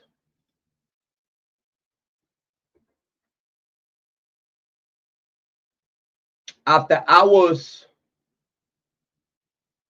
suffice. I know a lot of people will not know and will not have an idea what suffice is, but I was very satisfied when the FBI took the case over. When the FBI took the case over, then I was like, okay, let's go. I was like, let's go. That was the confirmation. That was all the confirmation that I needed. That was actually all the confirmation that the whole YouTube true crime needed to know the Kylie Rodney case was never an accident. Because if it was an accident, after Nevada County Sheriff proclaimed there was an accident, the case would have got closed. That means that somewhere down the line, they couldn't close the case because the accident narrative don't fit. And that's why at this day today, the case of Kylie Rodney still open, which I'm honored of being right all along for the past 2 years. In my first case, Kylie Rodney, I was redeemed, and I'm still redeemed at this day today, and happy that the FBI proved me right. I don't want to say that I had to leave a report at FBI San Francisco. Never mind that I made a report of inconsistencies about the Kylie Rodney case with the FBI San Francisco, the same people that at this day today got the case. Thank you. Thank you. It's in the same way that in the next case that we're going to talk about, I also made an inconsistency and corruption report and put it on the hands of FBI.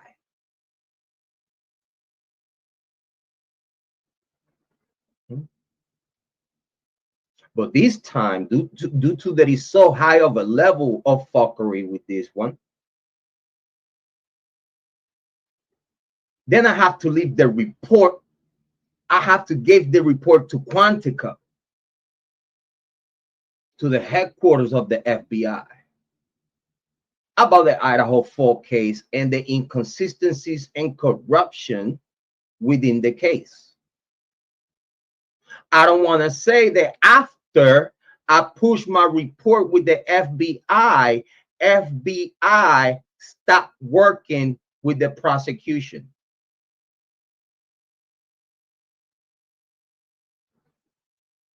I don't want to tell you that, but I have to.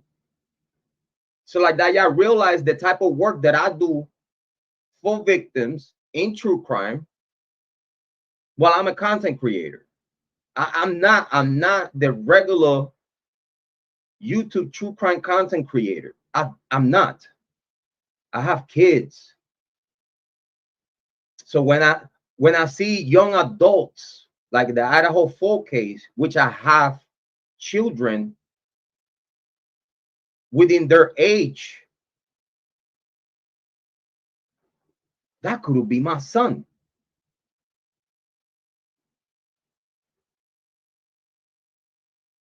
When I see a Kylie Rodney 16-year-old and the case looking the way it looks, I only think like that could be my 16-year-old daughter. And I have a good heart. I'm not here for the same shit that you hear. I'm here because I have realized that I have a talent that I could put to work for good before I die. Whenever I die someday and Jesus Christ called me, I want to be ready. Because I have done nothing but good and great, not just for myself, because I have to think about me. I have to make sure that I'm okay mentally, physically. Because if I'm not okay, I cannot take care of the people I have to take care of. So I have to think about myself first to make sure that I'm in a good situation.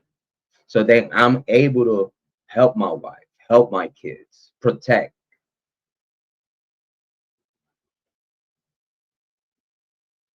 Be a facilitator, a problem solver.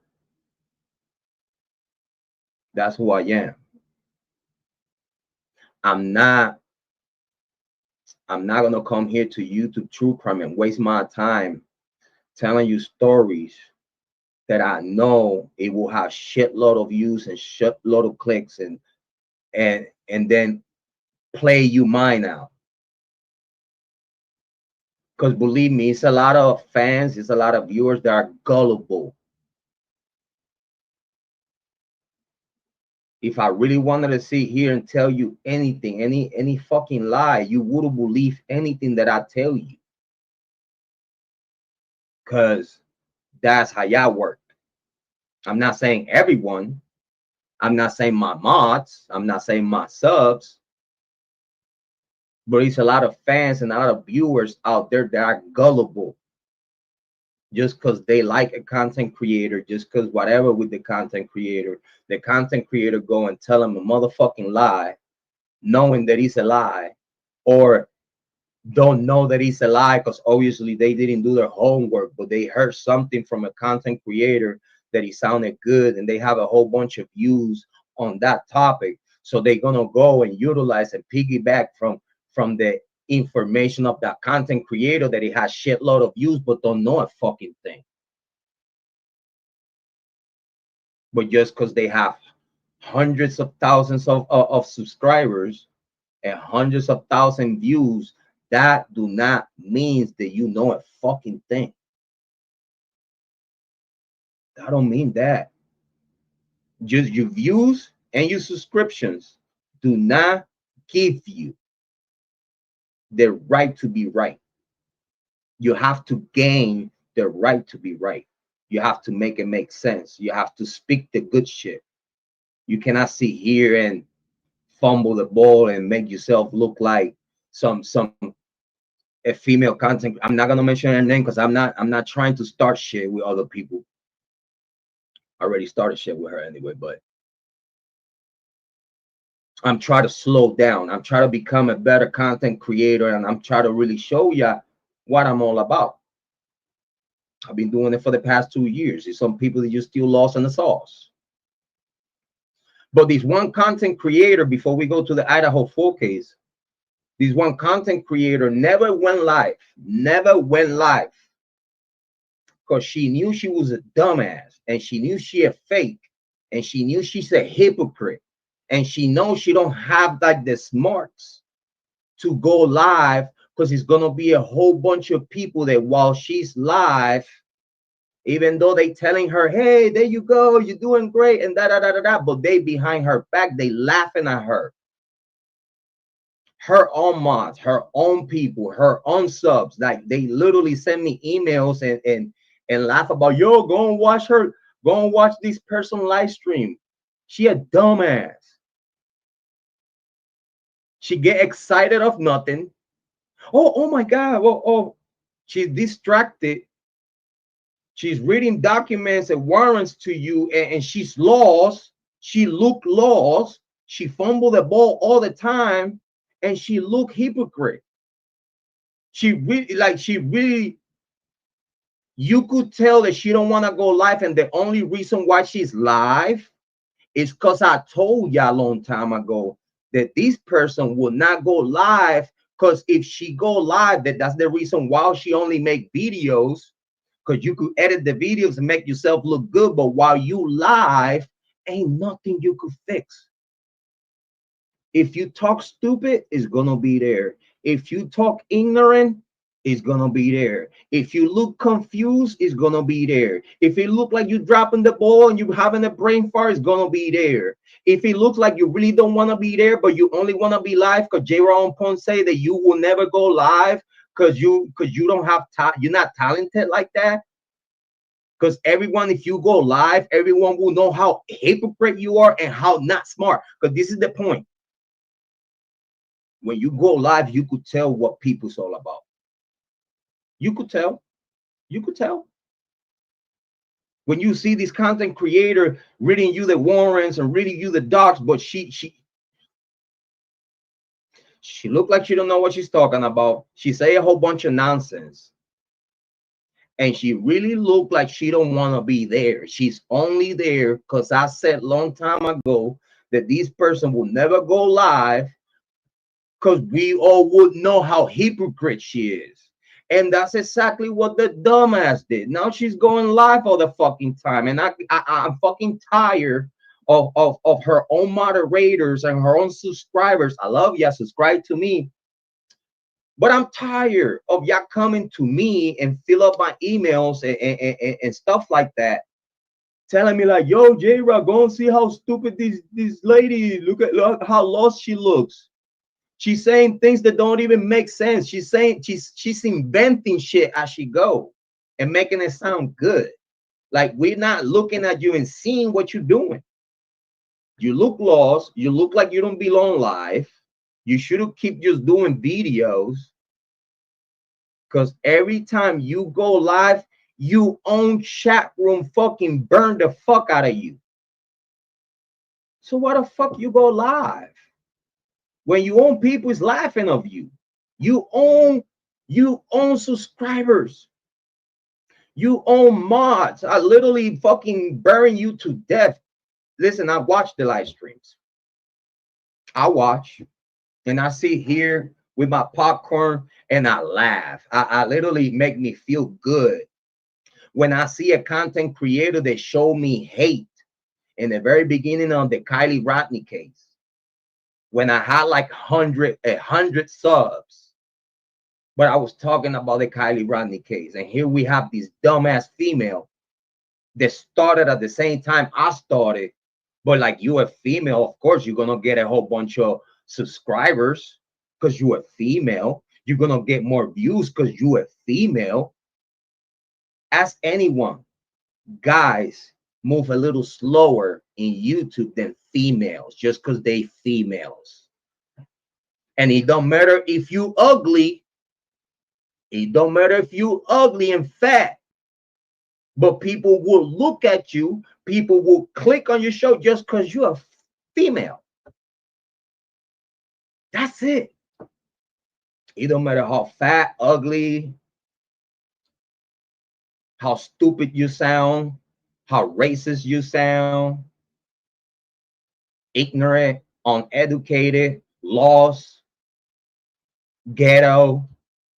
Because I could sound ghetto, but the swagging ghetto is swagging ghetto. Swagging. I got to swag it. But your ghetto, it looks stupid ghetto, dumb ghetto. Like these trailer park good for nothing. And then she said she went to college and she has a job. I could only imagine how she does her job. Because if she don't sound smart here in YouTube, even reading the listen, you just gotta read the document for you to at least sound a little smarter. But even you reading documents, dude, even reading documents, you sounds like a dumbass. You sound lost in the sauce. I advise you to stop going live. Stop going live. Stop. It is not doing you no good. You own mods and you own subscribers. They know you don't even want to be there.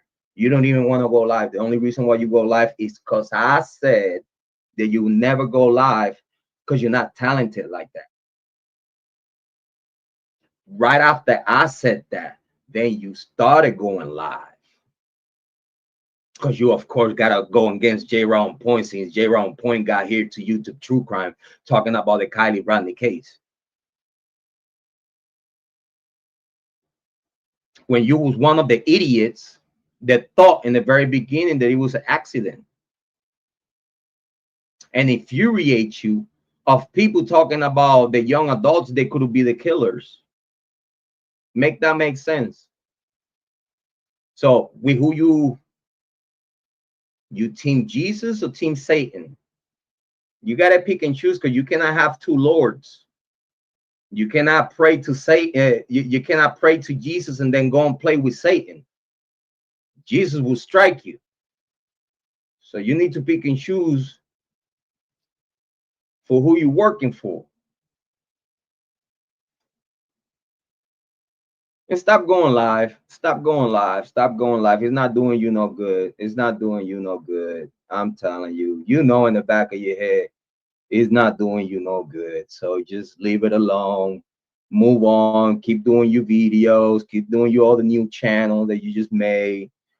Keep doing what you're doing. We don't hate you. We don't hate you. I do not care about you.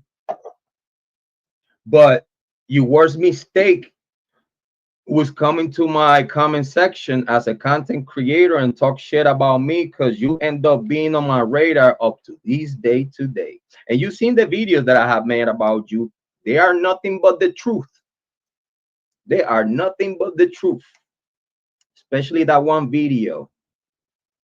Nothing but the motherfucking truth. So I advise you that in the same way you've been leaving me alone ever since, I advise you to stay that way and shut the fuck up. Don't put my name in your mouth. Go ahead and put on something else in your mouth. And stop deleting your channel, you dumbass. Let me leave you alone. So, going back to the true crime. Now we're going to talk about the second topic of today's live stream. We're going to talk about the Idaho full case to close. Because I don't know, you could tell when the government have their hand, and I repeat, you could tell when the government got their hands on the fuckery within the case, with the fuckery within the investigation of the case. Was two things, if anyone wanna answer, or if not on the replay, you could also answer. I mean, we got 23 people right now. If any one of the 23 people that we got here want to answer, that'll be good. I don't know if y'all hating watching. It's all good. You could hate watch. You could hate watch. You could hate watch. I don't have no problem with that. As long as you're watching, I'm doing my job. As long as you're watching, I'm doing my job. But can anyone answer me? How can you know what's the first What's the first red flag that a case will give you, that it will tells you that the government is behind the fuckery of a case investigation? If it's any smart YouTube true crime creator here watching, what makes you cringe to understand that this criminal case has not been investigated accordingly, or the authorities have their hands on the dirt? I'll wait.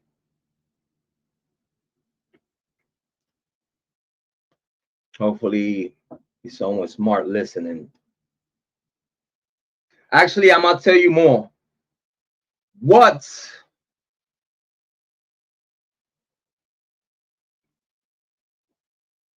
having in common the Kylie Rodney case and the Idaho 4? What Kylie Rodney case and the Idaho 4 got in common?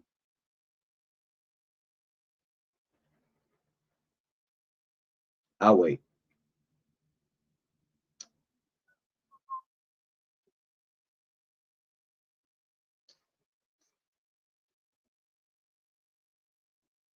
Tastes good though.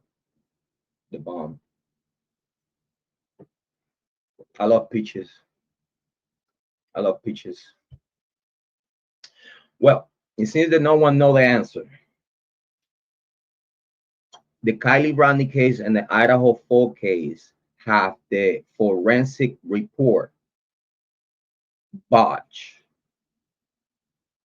In the Kylie Rodney case, they did an awful, terrible, makes no sense forensic work. In the Idaho 4 case, the forensic work was horrendous. No detail, not done right, not even done with decency. The Kylie Rodney case and the Idaho 4 case, the things they got in common is the forensics. Is the cops lying to the people? Is the people in charge of the area making sure that the investigation goes the other way?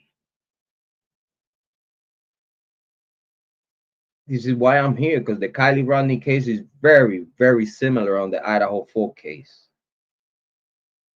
Because it seems the authorities have the hands, their hands, or whatever you want to call it, they have their hands on the fuckery that is happening on the Kylie Rodney case and in the Idaho 4 case.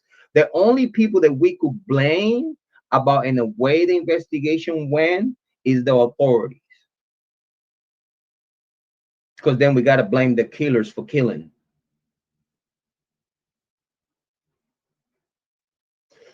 I want to make sure that before we close today's live stream celebrating my 2 years in YouTube True Crime, I want to make sure that I show you this video that is here in True Crime chat rooms. I'm only going to show you portions of it because, again, I got to a point that watching the same things that I know, it just cringe. It just cringe because we know for a fact that authorities could have done better and they didn't do better because it was a higher power than them pulling the strings.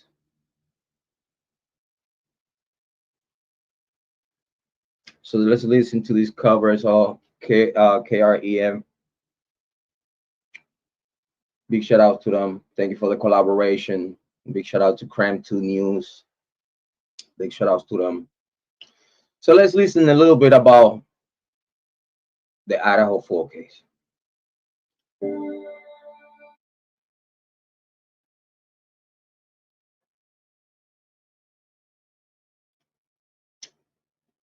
One of the things that people was telling me, it's like, nah, Madison was 21 when she died. She died when she was 21. They promoted it, yeah. They promoted that they were all 21, but Ethan. So then now you tell me how a news media outlet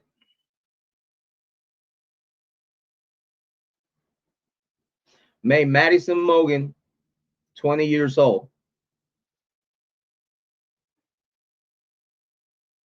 Ethan 20 years old. Santa 20 years old. You know, one of the things that the fraternity would have got banned because they were already in probation. You know, one of the things the fraternity would have got banned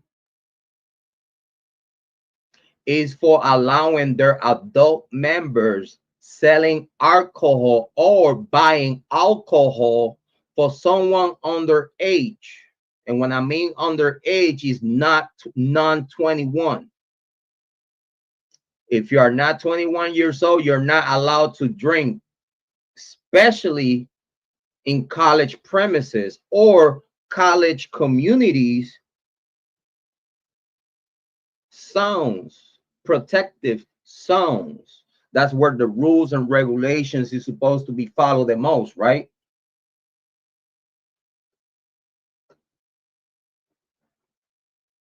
So how come that in the same way Moscow PD looked away for little Jimmy, look away from these 4 young victims, in the same way Moscow PD looked away when they found out that he was a fraternity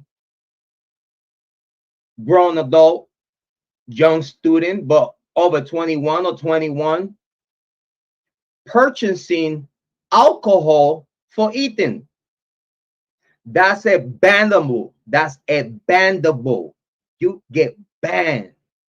You'll be the reason why your fraternity gets banned out of college. Did anything happen to the college? Did anything happen to the fraternity?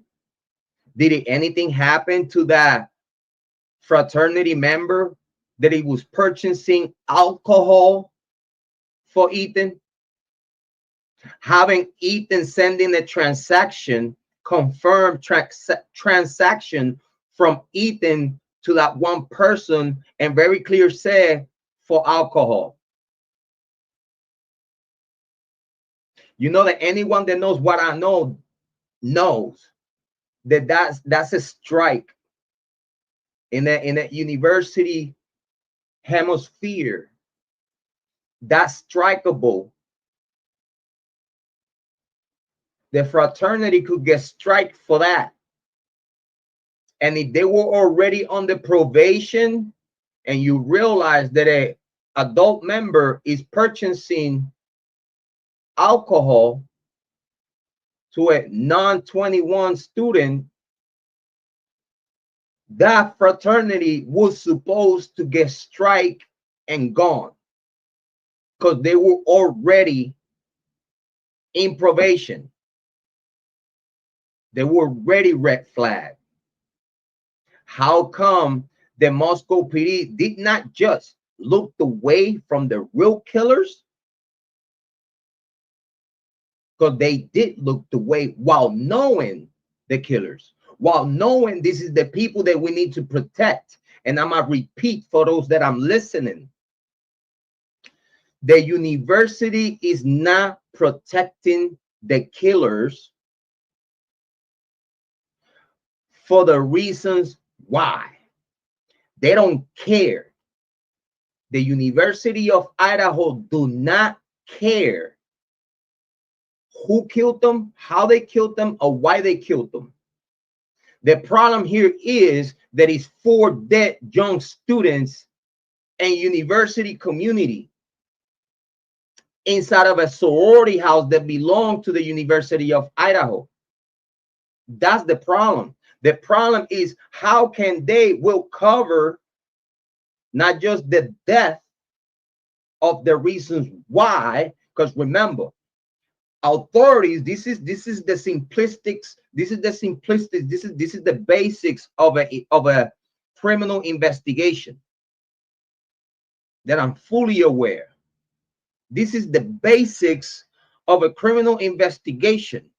You have to investigate the victims and everyone around them day one.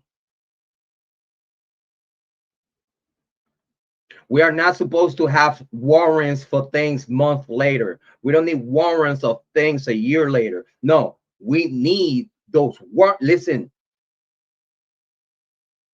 at that hour that the 48 hours started running late already, we're talking about the 48 hours got cut 8 hours. The first 48 hours were running 8 hours late within this investigation. 8 hours late. So that only give them 40 hours to catch up, which they will still utilize the 48 concept, because they're not going to count the 8 hours that they already running late, because it was never reported. Everyone knew what happened, when it happened, and why it happened soon as it happened. Students, college staff, board members, everyone knew exactly who, when, why, and how. Because if they wouldn't know that, if they don't know that, they don't know how to fabricate a case against someone else. Because fabricating a case against someone else could expose the truth that you're trying to hide. That's why I know that the other 2 DNAs inside of that room is the real killers. This is how I know that Moscow PD and the state knows who's the killers.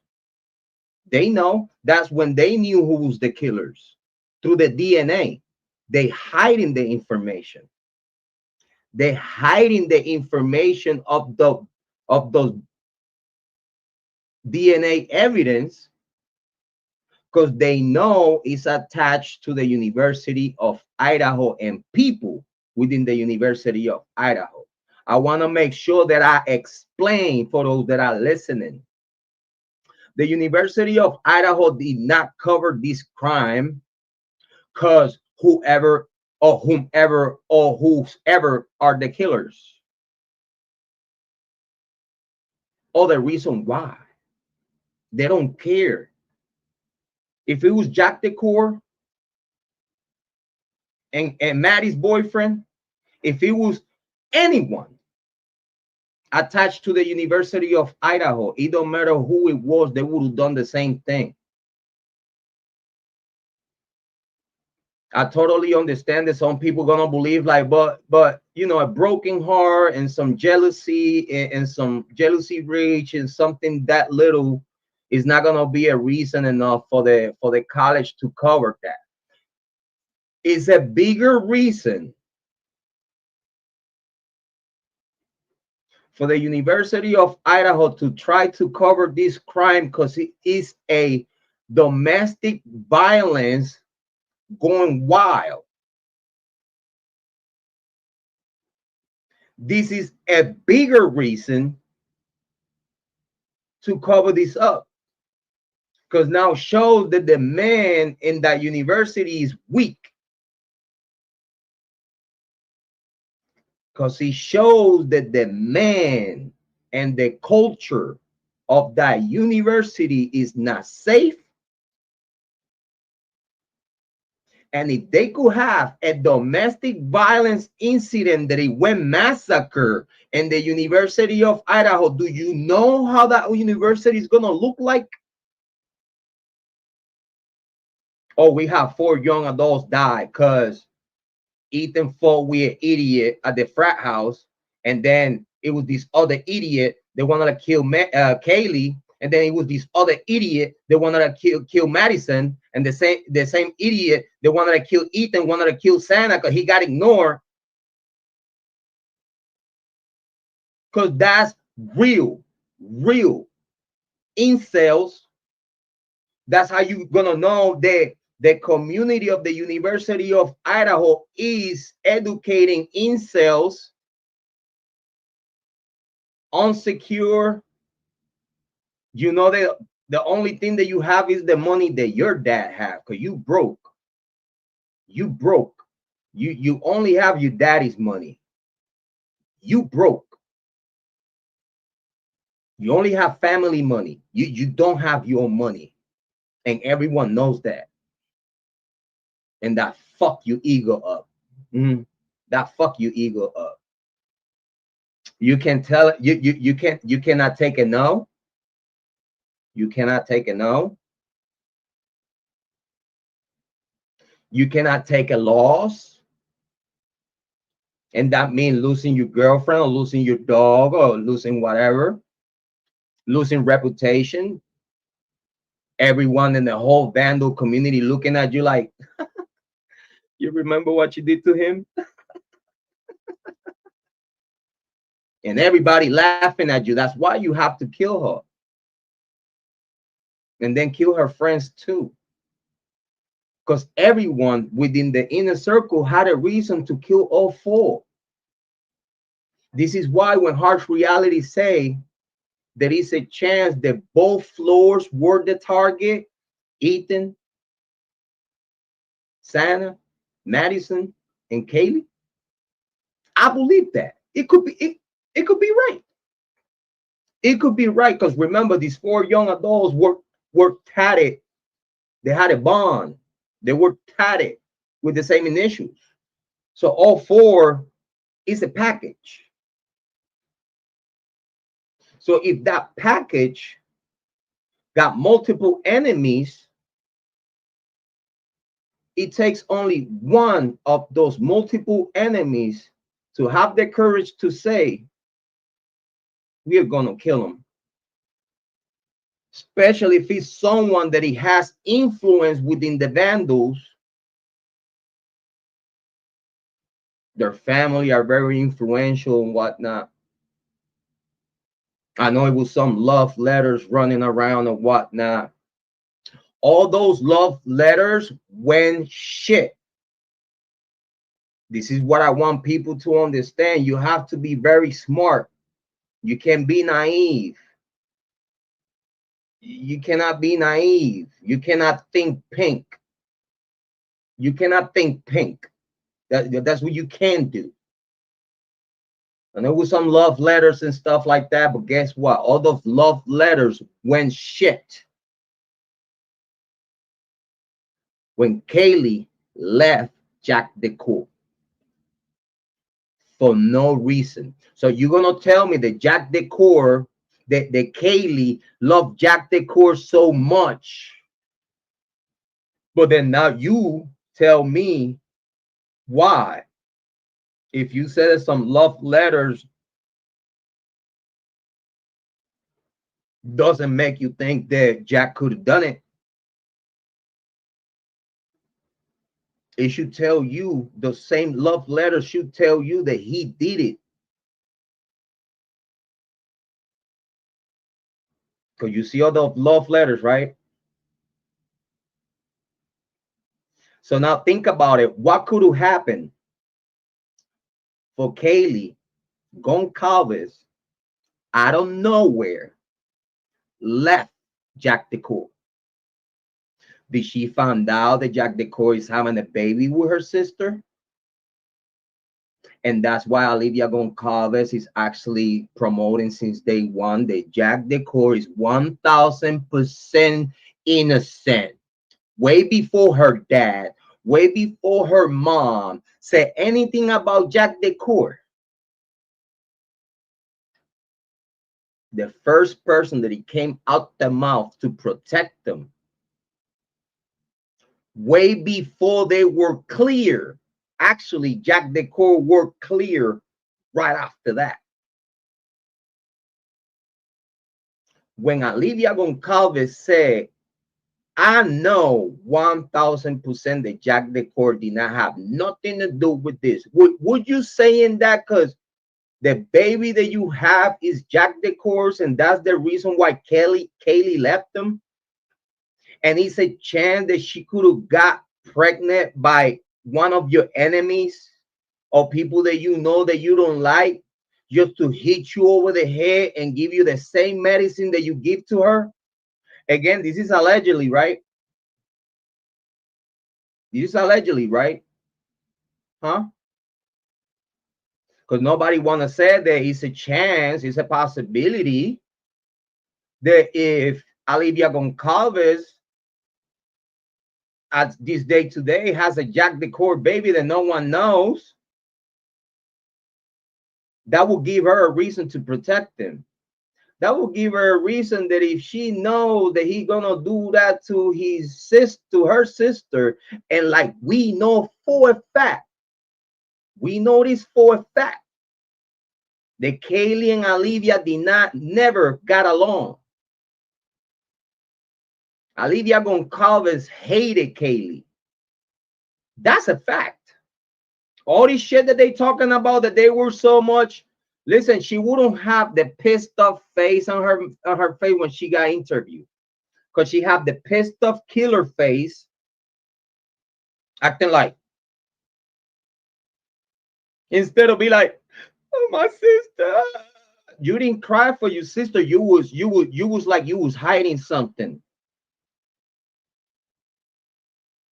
The same reason why Moscow PD called me and asked me nicely to take that video down when I was saying the same thing. There is a chance that that baby that you just have, Olivia Goncalves, it could be Jack the Court's. And that's the same reason why Kaylee left Jack the Court for no reason. And her mom said, yeah, Kaylee left Jack the Court for no reason because she was being a brat. So now you that said that you don't think that Jack the Court did it, now you tell me, and man, because again, you know, people say that men are psychos, right? So a man so in love with his girlfriend, even though if he's cheating on her, but she's not supposed to know that he's cheating on her, right? Jack the Court get left behind for no reason. They said it's no reason. I said it's a reason for that. Because for a female to hop up and go and not give you a reason why she's leaving you, that drives some men crazy. That drives, especially a man that is in love, even though he's cheating, but he's in love with this one female. Soon as this female that you said you love so much and you said that she loved you so much left you for no reason, right? I said that it's a reason. I said it's a reason. And why Kaylee left Jack the Court. How many cases we have known that the male killed their girlfriend because she left him and she never told him why they broke up. But then out of nowhere, now these men find out why she left them. Not just why, but ha, I got me a little payback for you, bitch ass. And then now you don't like that payback. Now that payback is going to embarrass you in front of all you friends. Because now she's going to prove to everyone, all you friends, that you're not the man that you say you are. Your credibility is going to be tarnished forever. All your secrets are out.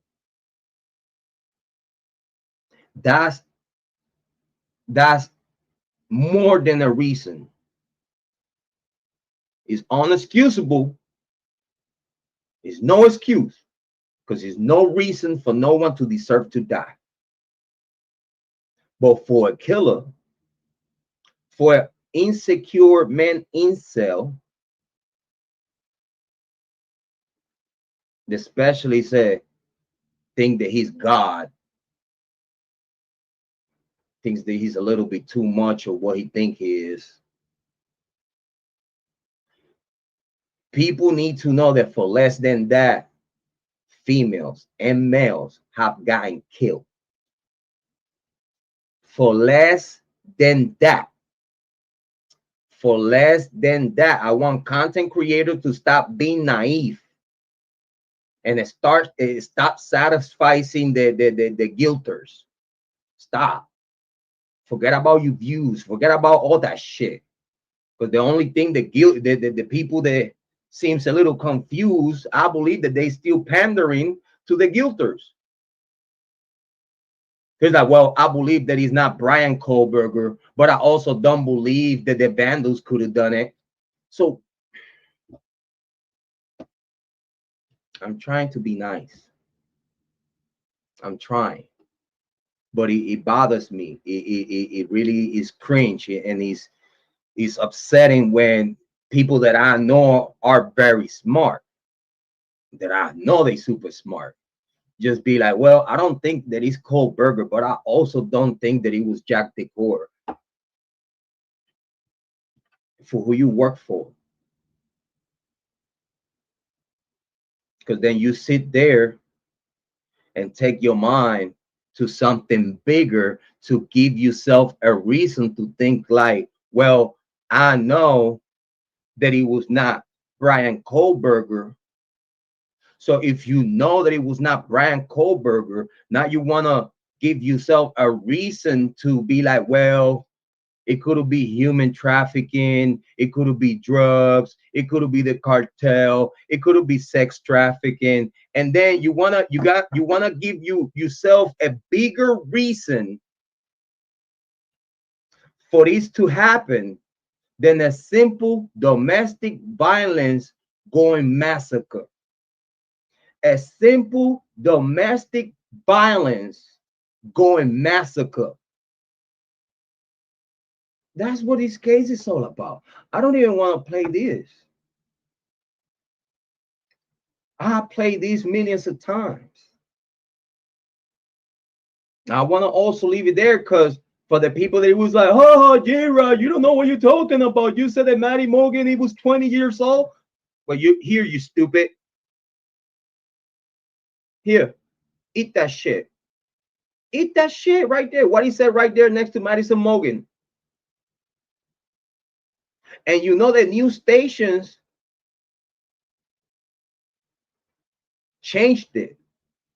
They changed it. Okay. I don't know if it was because this report was wrong on the age. It could be right. Or this report could be telling the truth, but then news media outlet give her 1 more year because then now you're going to have 3 under the age of 20 years old drinking, partying illegally.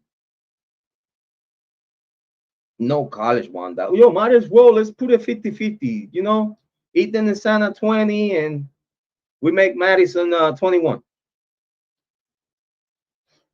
Again, it could be the report could be wrong for Madison Morgan at 20 years old. Again, the report could be wrong, but when I said that Madison was 20, when everyone was saying 21, this was the reason for that. And I want everyone to look at that very clear.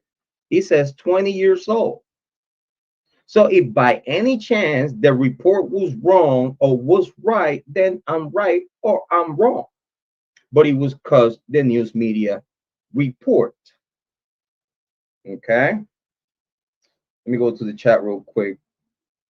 Vega Castro say you are 100% about the ones that are blowing smoke and not looking for justice and the truth. Rock on, Jrod. Thank you so much, Vega Castro. I appreciate you, though. Thank you for coming. Thank you for being here. It's very so much. I appreciate it though. Thank you so much for passing by and showing some love though. It's very, very appreciated. Thank you so much. And I mean that from the bottom of my heart. But again, I repeat, yes, a domestic violence incident going massacre within the premises of the University of Idaho sorority housing, fraternity housing, Greek community. We're talking about a domestic violence incident going massacre within the Greek life community. That's where they all supposed to look after each other, and they all supposed to protect each other. That's their mission. They all supposed to look after each other. They'll tell you on the meetings. They tell you in the college meetings, in the fraternity meetings, in the Greek life meetings. We all we got. Do not mess with locals, because they'll tell you ain't no locals hanging out with them. So if it's no locals hanging out with them, how the fuck you think that Bryan Kohberger is gonna be hanging out around these college students when he's a total stranger? When they tell college students do not match with the locals wherever you at. Even here. Thank you, David. I appreciate you though. Thank you, David. Thank you for being here. Very appreciate it. The University of Idaho tell you they're not going to write it down. They're not going to write it down on paper that it could be evidence. But in their meetings, in the fraternity meetings, in the university meetings, they'll tell you, they tell everyone, I was in college. I have a college. I have two colleges right here next door that I've been having conversation with Sigma Chi people. What you talking about? Don't forget that Sigma Chi was founded here in Ohio, you idiots. So I don't have to be on Idaho to know the rules and regulations and know how the protocols go. Because I know people that knows people that knows people that knows people. And believe me, if I know the dean and the president of the universities around here, believe me, I have gotten to the best information available that I can't wait to put out. But for me to do that, I have to go bigger. For me to do that, now I have to go bigger, which I'm working on. I got few surprises coming y'all way that I hope y'all appreciate. But pretty soon, oh my Lord. But I don't have to be on Idaho to know that the colleges tell their students do not mesh with strangers. Fuck a stranger. Do not match with no one outside of this university. If he's not on your fraternity, if he's not on your sorority, if he's not part of the Greek life, do not mess with him. This is what they tell them. And they tell them this to keep him safe. But it will not protect it from the killers and criminals within their own community.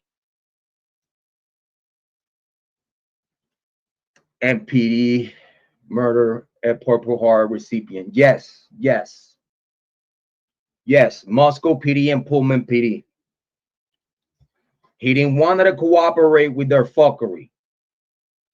We're still looking into Bryan Kohberger cooperating with the state to take the focus away from the real killers, which I hope that Bryan Kohberger didn't put himself in this situation. To be like, oh yeah, I already wanted to work for you. Okay, so if you want to work for me, you need to do me this favor. This won't be your initiation. If you do good in this initiation, then you be part of us. Then you have a job. But you have to do me this favor. You have to sit in jail for a while we play with you, no homo. While we play with you in court, we will let you go. But we need this time to make the story die down to make the community, to pacify the community for a while. So whenever he get let go, hopefully the community and the family do not jump on their throat and leave shit alone.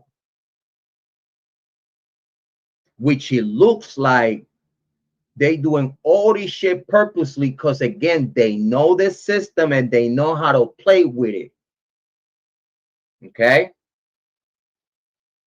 And I'm talking about Scott Green, Bill Thompson, Chief Fry, the mayor, the governor. Oh yeah, they see them all. They see them all. Oh yeah.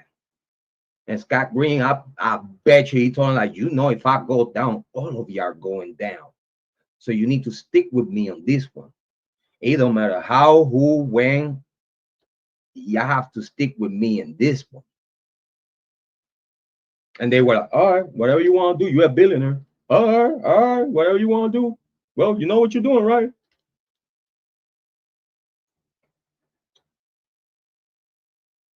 And then while looking, because again, if Brett Kopaka was true that he was part of the IT program in the University of Idaho, also having a white Helantra, machete and knife lover with military experience, a Purple Heart. But the only problem that it was some PTSD that it comes with that. For them, Brett Kopaka would be the perfect fall guy, just as Kohberger. But Brett Kopaka had a Purple Heart. The Moscow PD and Pullman PD did not give a fuck about these men going overseas and survive for them to kill them here at home. Oh, believe me, I got veterans on my family tree. Believe me and you, the military knows what happened to Kopaka. And they about to investigate that. He's a Purple Heart. The Purple Heart Commission will investigate this. It don't matter. It don't matter. It don't matter if all the cops got away with it because the local state is like, no, they did things by protocol and whatnot. But when the military jump up and be like, nah, stop it. This is our Purple Heart. We will investigate his death. Open all the books. Now, here's the letter from the president.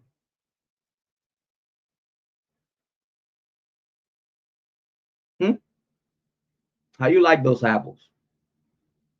When the military send their own investigators to find out what happened with the death of Brett Kopaka, a Purple Heart holder, the Moscow PD and utilizing Pullman were looking for a fall guy outside of the limits of Moscow.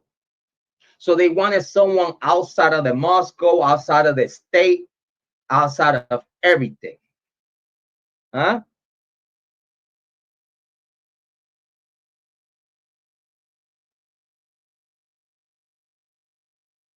Because the father, the father that the suspect could be, the better is. You know what is saving Bryan Kohberger? The same thing. You know what's helping Bryan Kohberger?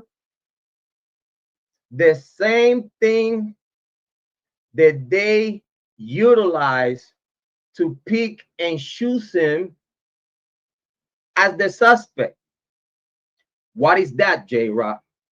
Not having no type of contact or no type of relation or no type of nothing with the whole area, including the victims.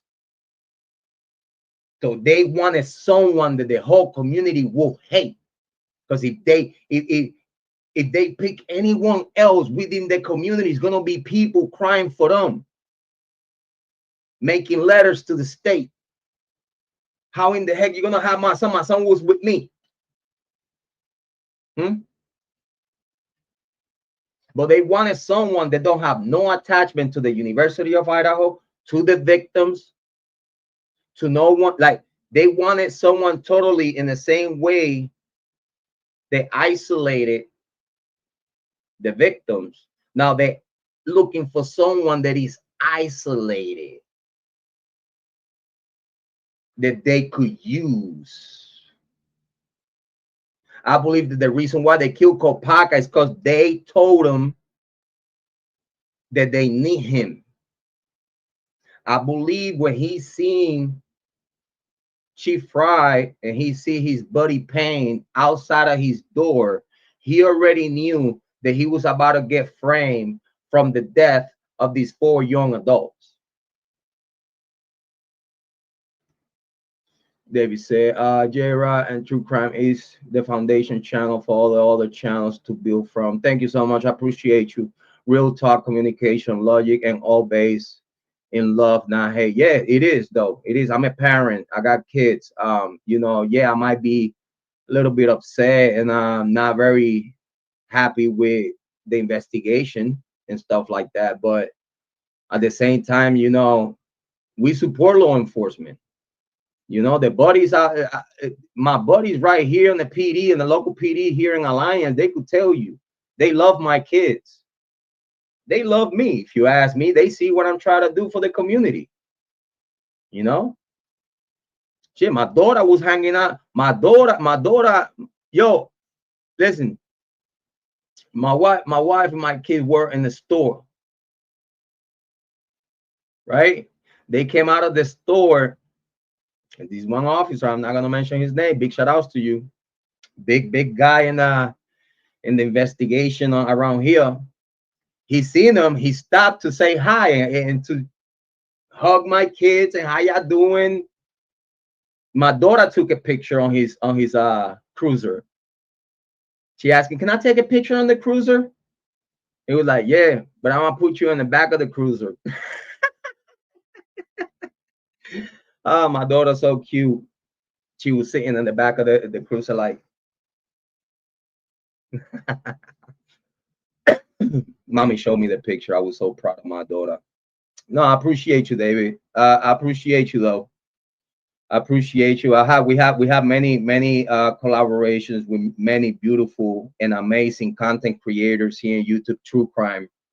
You know, we shouting out a lot of content creators that work with us, like Miss Holly Martin, like Speak Van Holden, you know, Harsh and Salute the Goose, and many others. Southern Logic, big shout out to you, buddy. I haven't seen you for a while. Hopefully you come back soon. But yeah, it's out of love, man. I appreciate you, Davey. I appreciate you for having good eyesight about it. Thank you for that though. That's very impressive actually, and it's very very appreciated too. Thank you so much. Feelings, facts over feelings. Yes, make them cry, Jrod. Yeah. Why you think that I haven't gotten a cease and desist and all that shit? Because they know they cannot mess with me.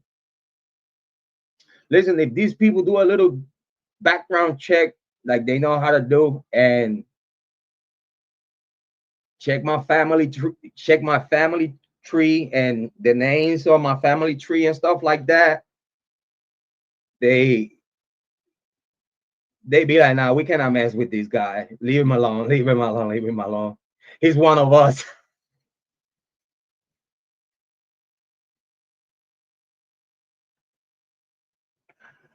Oh man, listen. I don't have no problem, man. I don't have no problem telling the people exactly the type of homework that I have done to take me to these conclusions.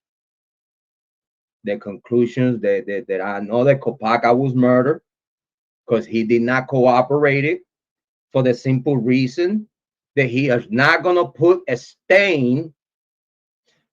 The fault was authorities choosing him, thinking that because he has some relation with the college, after they explained to him, oh, this is what we're going to do to save the college and whatnot. We need you right now for this. They thought that he would say yes. They thought that he would say yes. But like they already told him the reasons why. Remember, it was no roommates. It was just him and authorities having a conversation in private, not recorded. Listen, man, we need you for this. We really need you for this. We need to keep the people focusing on something else. We need you, and then I bet you that he told him, but you know that if I help you out with this, it's gonna stain my honor. It's gonna stain my Purple Heart. It's gonna stain everyone's Purple Heart. So then now we have to worry about veterans coming from war. We have Purple Heart because they could all kill families and shit. So then now I believe the Kopaka understood the fuckery behind that. Because then now if I help you for this, it's gonna put a stain and a stigma on the veterans that come from war, especially we have Purple Heart. Then now we're gonna have Purple Hearts holders being looked at like, yo, he could be crazy. He knew the stigma. He knew what was about to happen if he helps Moscow PD and Pullman, the state. Soon as they realized that he was not about to cooperate, they put a bullet on his head. That it doesn't even show on his cause of death. Now you explain that to me again. Every time the government is involved with someone's death, or not that they did it, but they covering it, if they even did it or they covering it, it's one of the two. It can't, and it could be both. It could be that they the killers and they cover it. The only way to know right away that the government has something to do within the fuckery is in the forensic report. It's a forensic report, is not within detail like it's supposed to be. That you know that the state got hands. The state got dirty hands in this case, even protecting, or they are the killers. And it's always in a forensic report. Always. They always get the medical examiner to do a fucked up forensic report so it could not be nothing traced and everything be confused.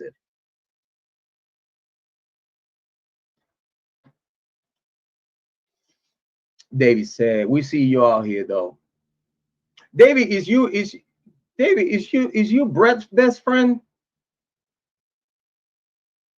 I think your name sound familiar though. Is you Brett's best friend? Let me know in the chat. Let me know if you are Brett Kopaka's best friend. I would like to talk to you if you are. The truth is like a lion. He walk around with his chest out, knowing he's not to be fucked with. Here's the truth. I appreciate though. I appreciate.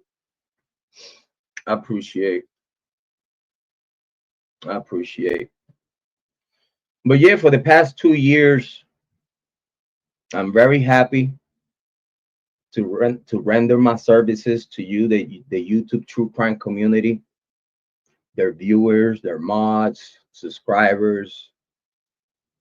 Oh, okay, never met him. No, I appreciate you though. No, you're good. No, because I always wanted to talk with Brett Kopaka's best friend. I forgot his name. But I always wanted to talk to Brett Kopaka's best friend. I always wanted to talk to him. Hopefully, if he see this show, he reach out to me so we could have a conversation about it. That'll be amazing. Because we know for a fact Brett Kopaka got killed because he didn't cooperate with the state in allowing them for him to get used to distract the people having arrested. Like he got machetes and he got knives. Like the whole narrative that they put on Kohberger, it was already set and prepped up for Kopaka. The only thing is that Kopaka got murdered because he didn't want to cooperate with the state. This is why also it makes me think that Kohberger might be working for the state,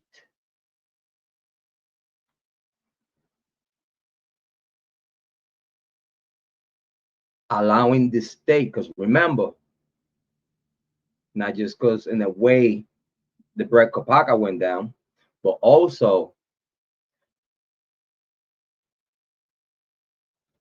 an innocent man that is not working for the state to get used to distract the people,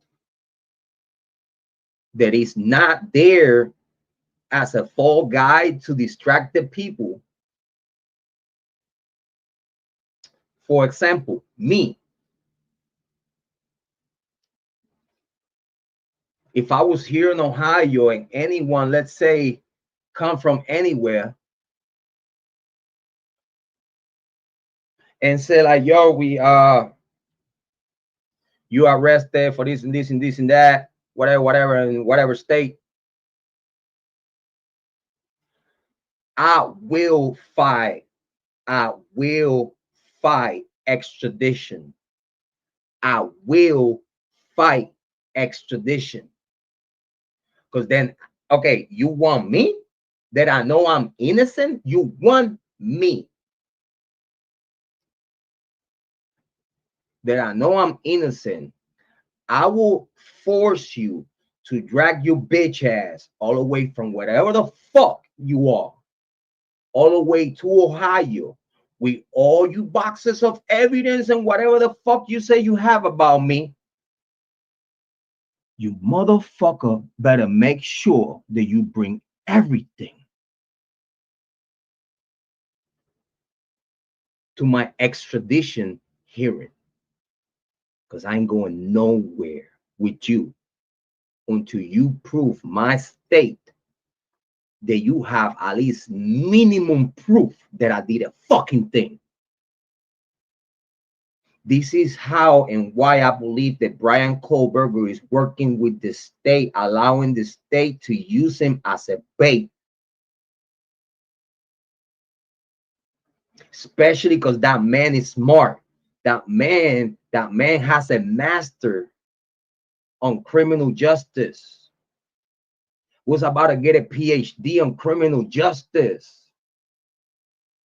Fuck the criminology. Nobody gives a fuck about the criminology side of things. No one does. I don't. But when you have a master in criminal justice, knowing that you could have dragged the whole Idaho staff of prosecutors all the way to Pennsylvania, force them to go to Pennsylvania and prove to the governor's office and council that I'm the man. Just think about it for a second, ladies and gentlemen. If the state at this day today, after almost 2 years, a year and a half,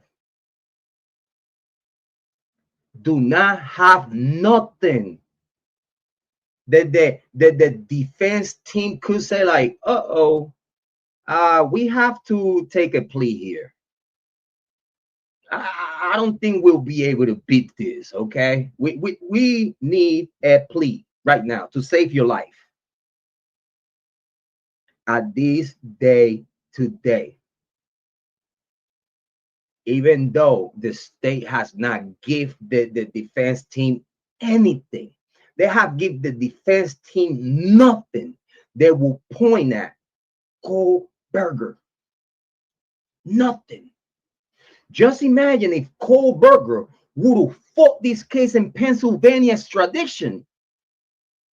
That man would be home right now. That man would have got let go and back home back then. Because if today they don't have no proof of what the fuck they talking about, back then they have way less than what they had today.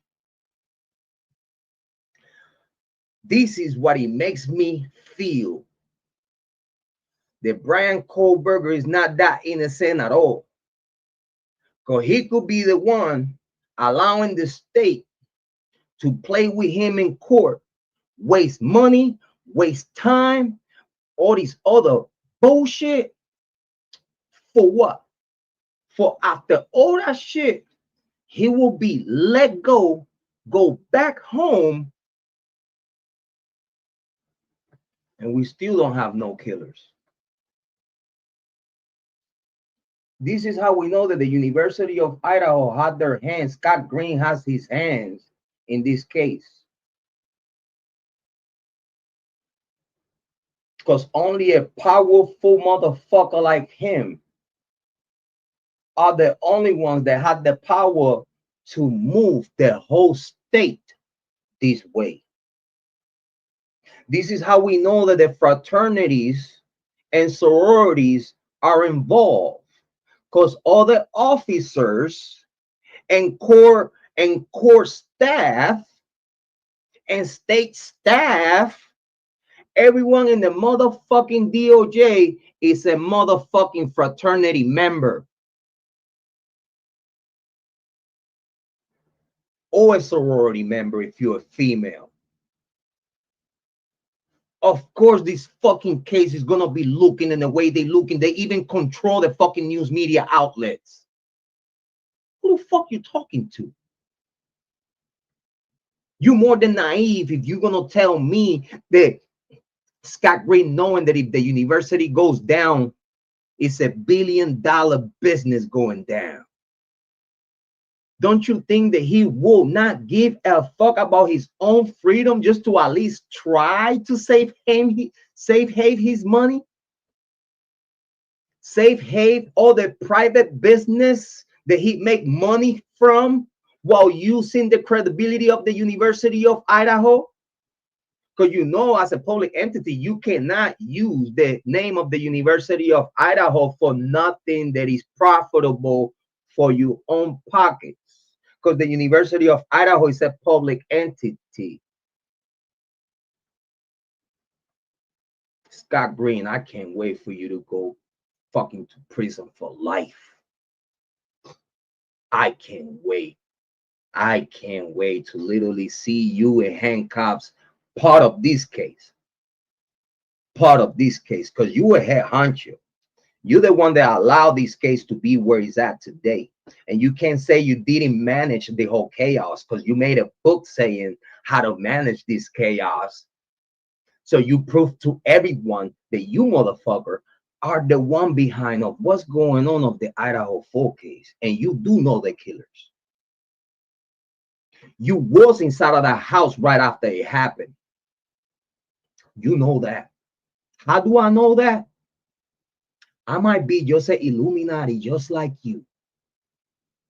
I don't know. I might be. It's for you to find out, Mr. Scott Green. But you are not going to tell me that you was not in that house right after it happened. Cursing the fuck out everyone, even the killers. You think I don't know? Only an evil motherfucker could do the shit that you did, dog. See young adults dead in your old house. And then just because again, I know you don't care about Jack the Court. You don't care about the reason why Jack the Court could have done it. Actually, you don't care about whatever reason they died. You don't care why. You don't care who didn't know that shit. What you care about is that you have four dead bodies and you own properties and you own territory within your Greek community of 1%ers that's supposed to be safe. That's what you care about. You have 4 bodies in a casket. That's the only thing that you care about. You don't care who did it. You don't care why they did it. You don't care when they did it. You don't care where they did it. It don't matter who could have killed these 4 young adults. It would have got protected the same way if it was Jack the Court or if it was the son of the president of the University of Idaho. It don't fucking matter who it was. it will got protected the same way. It don't matter the fucking reason neither. If it was a domestic violence going massacre, or it was a cartel, or it was sex trafficking, or it was even sex trafficking because the fraternities and sororities are selling their new members to rich people within the community, that's sex trafficking.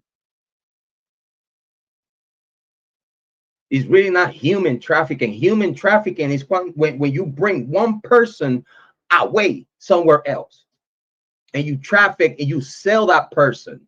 That's human trafficking. For the people that are not smart enough to understand what's human trafficking. Human trafficking, you are trafficking humans. You are selling humans. That's human trafficking. This is the people, they say like, oh, human trafficking could be involved in this case. No, it's not. No, it's not. Human trafficking don't have nothing to do with this case. Listen, sex trafficking have more to do with this case than human trafficking, because in this case, they don't have no one being sold and take away, which is the famous thing that everyone said, like, oh, that's what happened to Kylie Rodni. She got human trafficking. Shut the fuck up. Shut the fuck up. Don't make yourself look stupid. Just shut the fuck up. You look prettier when you just don't say nothing.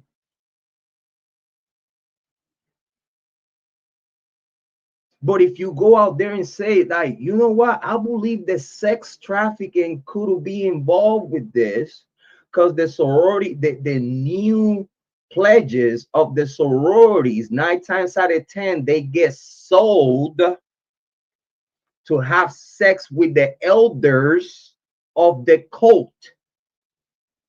Do you understand me? It's called they get chosen. They get chosen. And we will pay you for you being chosen.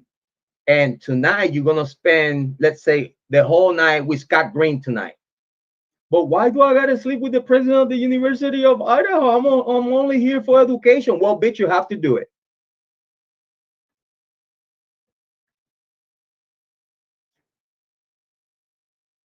If y'all dare tell me, I see you, Jane. Big shout out to Jane. I see you, honey. If y'all would tell me that sex trafficking might have something to do with this, I could accept that. I could be like, you know what? You have a good angle. You have a good angle. Sex trafficking, yes. All these other OnlyFans, and they get sold through OnlyFans, and they buy, you know, on the Tinder account and shit like that. This is, you know, it's sad to say that the sororities, for years and years and years, they've been selling their sorority members to all high-level payers, okay? And it's all keep it on the hush-hush. They feed in the machinery, their own sickos, their own perps. You understand me? A 70, 60, 50-year-old multimillionaire will pay high number of money to get a fresh body in his bed, especially if she's a virgin. That's the high commodity, the virgins. Okay, so if you would have said that you know what, I believe that is sex trafficking involved with this, I might give you that. I might give you, you know what, I'll be like, good shit, good thinking, even though it's not, but good thinking, because it makes sense, because this is the type of shit that happens in the universities.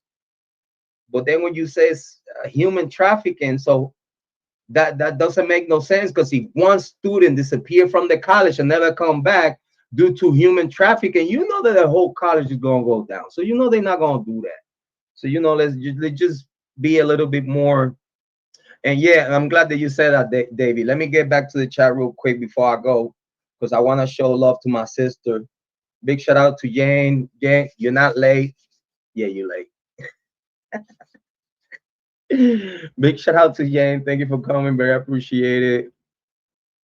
Jane said, Brian connected with some way for sure. Scott Green running this show. Yes, Jane. Yes.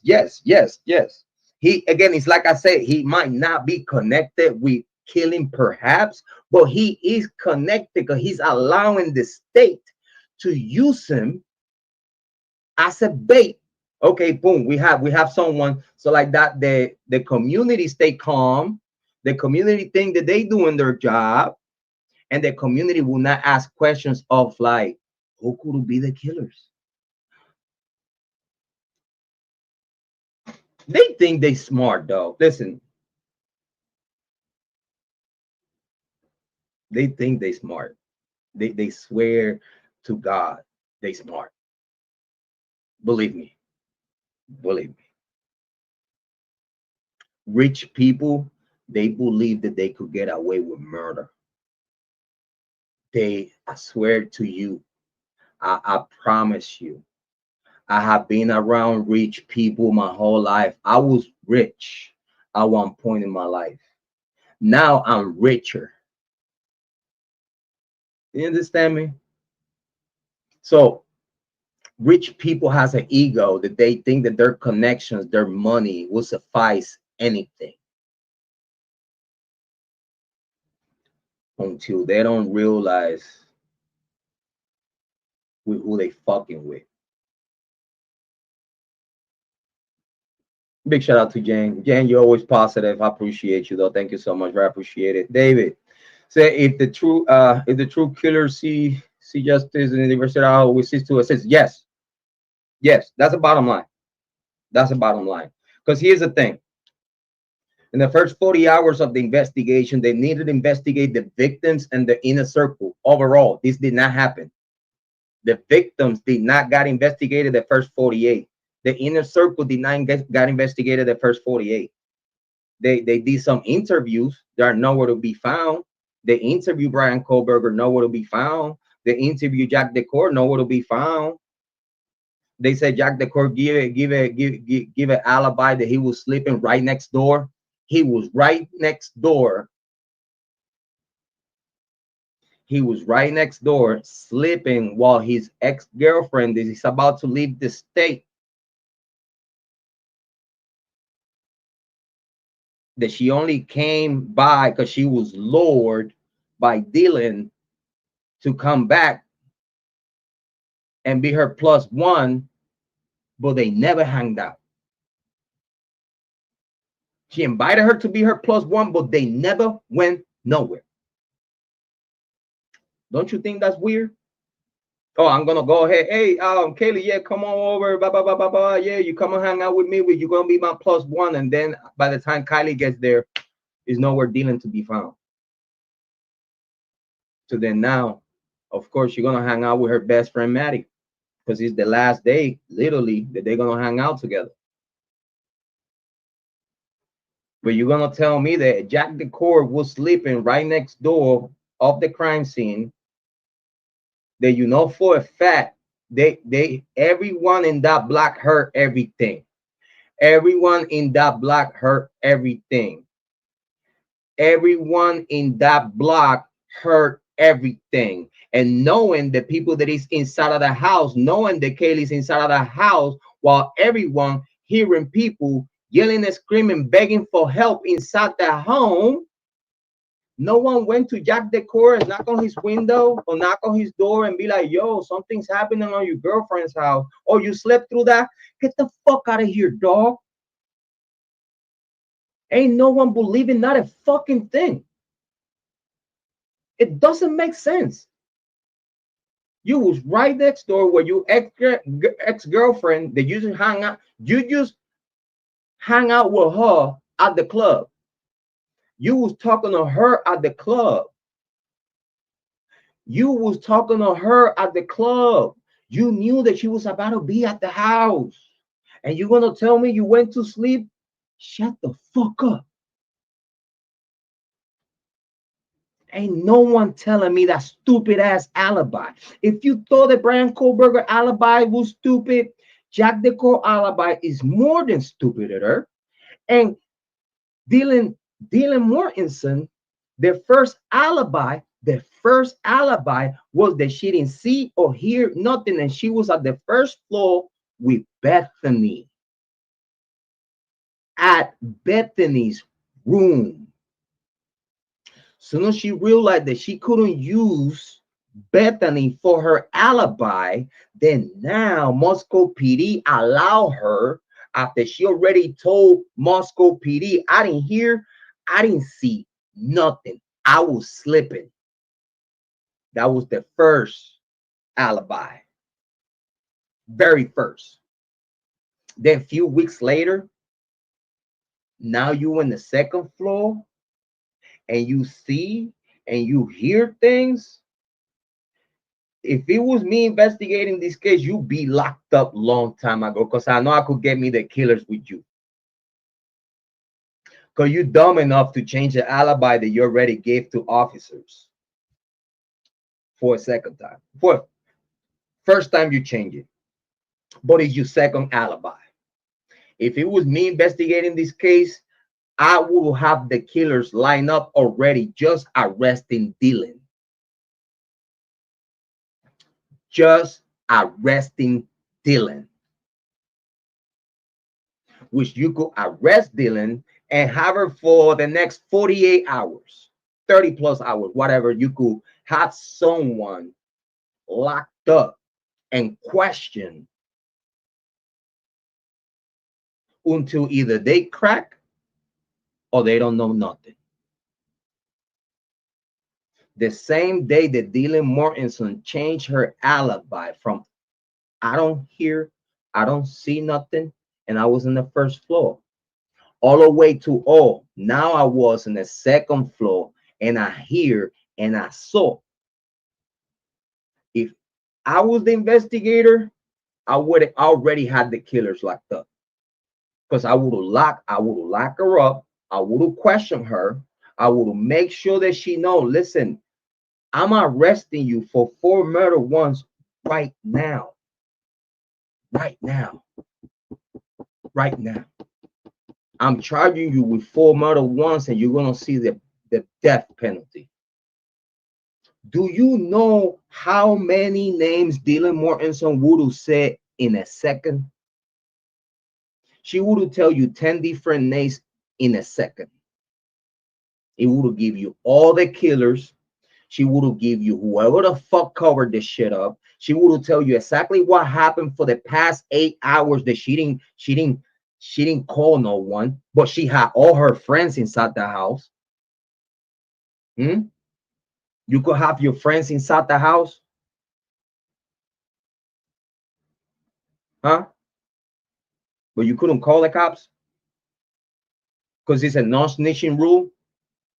Because the University of Idaho tell you, and this is on record, tells you that if anything criminal, murder, or anything like that happened in the premises of the university or Greek Council community, you are forced and mandated to call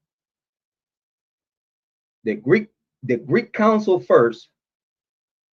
You call the Greek Council first. You call the staff of the unit. You call you fraternity people first. Okay, you call you fraternity people first. That they tell you is mandated. You don't call your mom. You don't call your dad. You don't call your uncle. You don't call no one from your motherfucking family.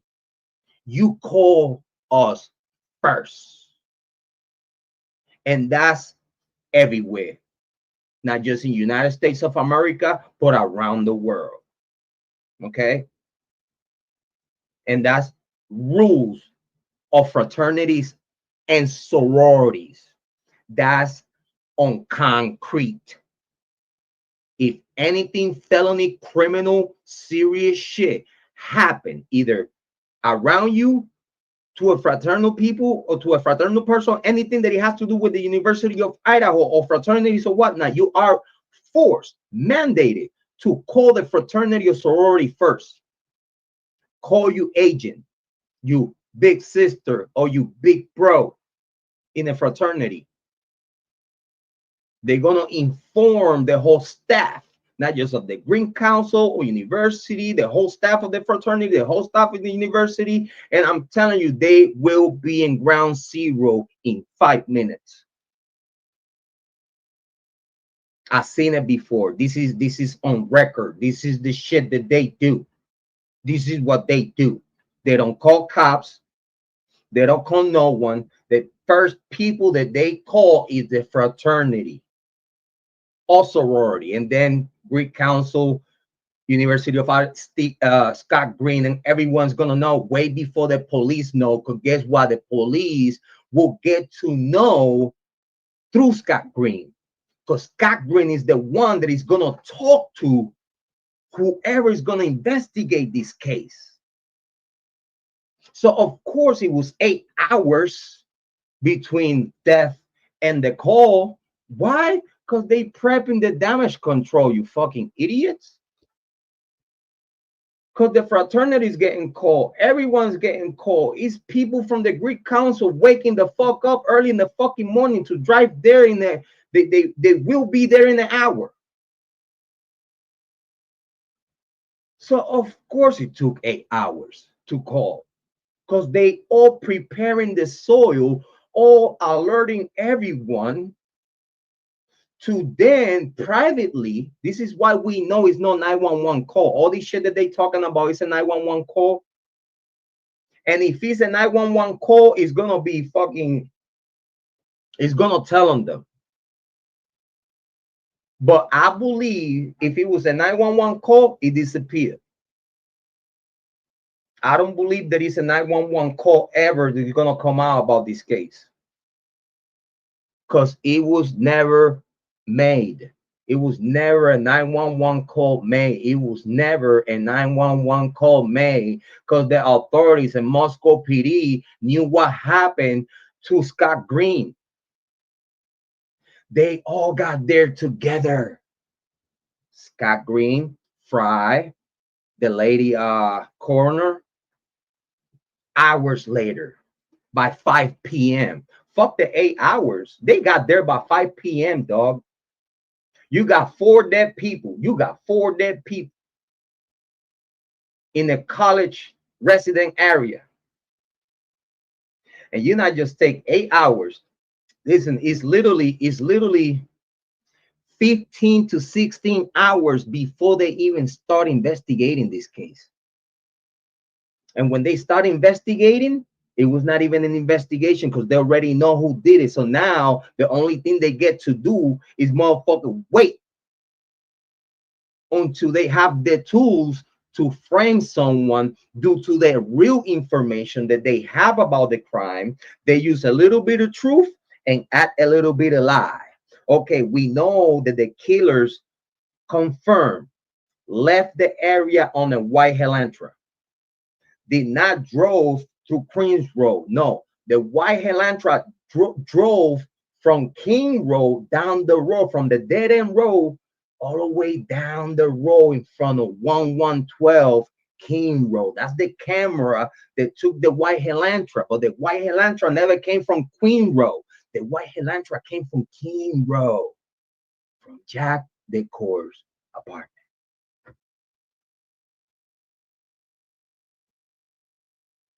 I told y'all already, the killers left through the back door. It was cleaning. It was cleaning that happened. I'm gonna tell you right now, people say like, oh, it was no, it was cleaning happened. If y'all see what happened, okay, if y'all see what happened on all the massacres, for example, O.J. Simpson, it was only 2 bodies. It was blood everywhere. Imagine with 4 bodies, all the blood that is going to be inside of the house, between the killers killing and spreading blood all over the house while they going out, or while they going from room to room, or however it happened. But you know that everything outside of the door, everything outside of the door of where the dead body was, it was clean. No footsteps, no bloody footsteps. They only found the print of a bloody footprint right in front of Dylan's room. And the footprint, for those that don't know, the footprint is pointing towards Dylan's room. Dylan has bands, a collection of it. Dylan has a collection of bands. The print in the floor, halfway print, was from a band shoe. The print was directing the tip of the footprint towards Dylan's room. The footprint was not like this side by side with the door, like it was just walking by. No, the footprint was pointing at, it was going towards Dylan's room. So yes, a cleaning was made. Yes, for a fact, because then they wouldn't found that shoe print. Do you understand me? So if they found that shoe print, that means that it was blood all over the house. It was blood all over the house. So they tampered the crime scene to the point that they also took the fucking house down. Because they did not wanted the investigation. They was coming because they was about to investigate the house. They were about to do a forensic work asked by Ann Taylor. They were about to do a forensic work signed by Ann Taylor to look for signs of cleaning.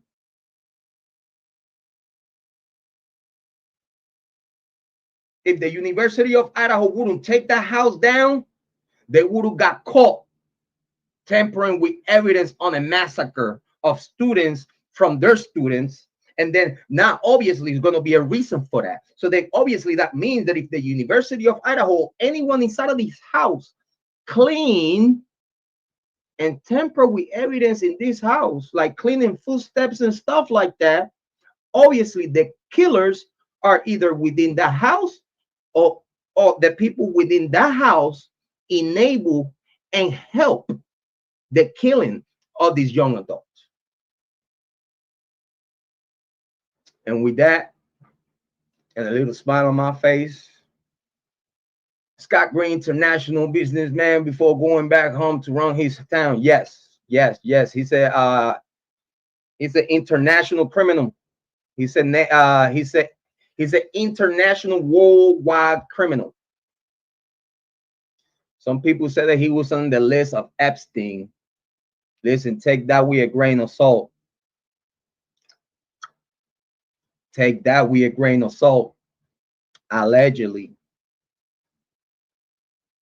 David said Green will have to explain a lot of more death than just these four. Yes, every single death that has been called accident or overdose in the University of Idaho, they got killed.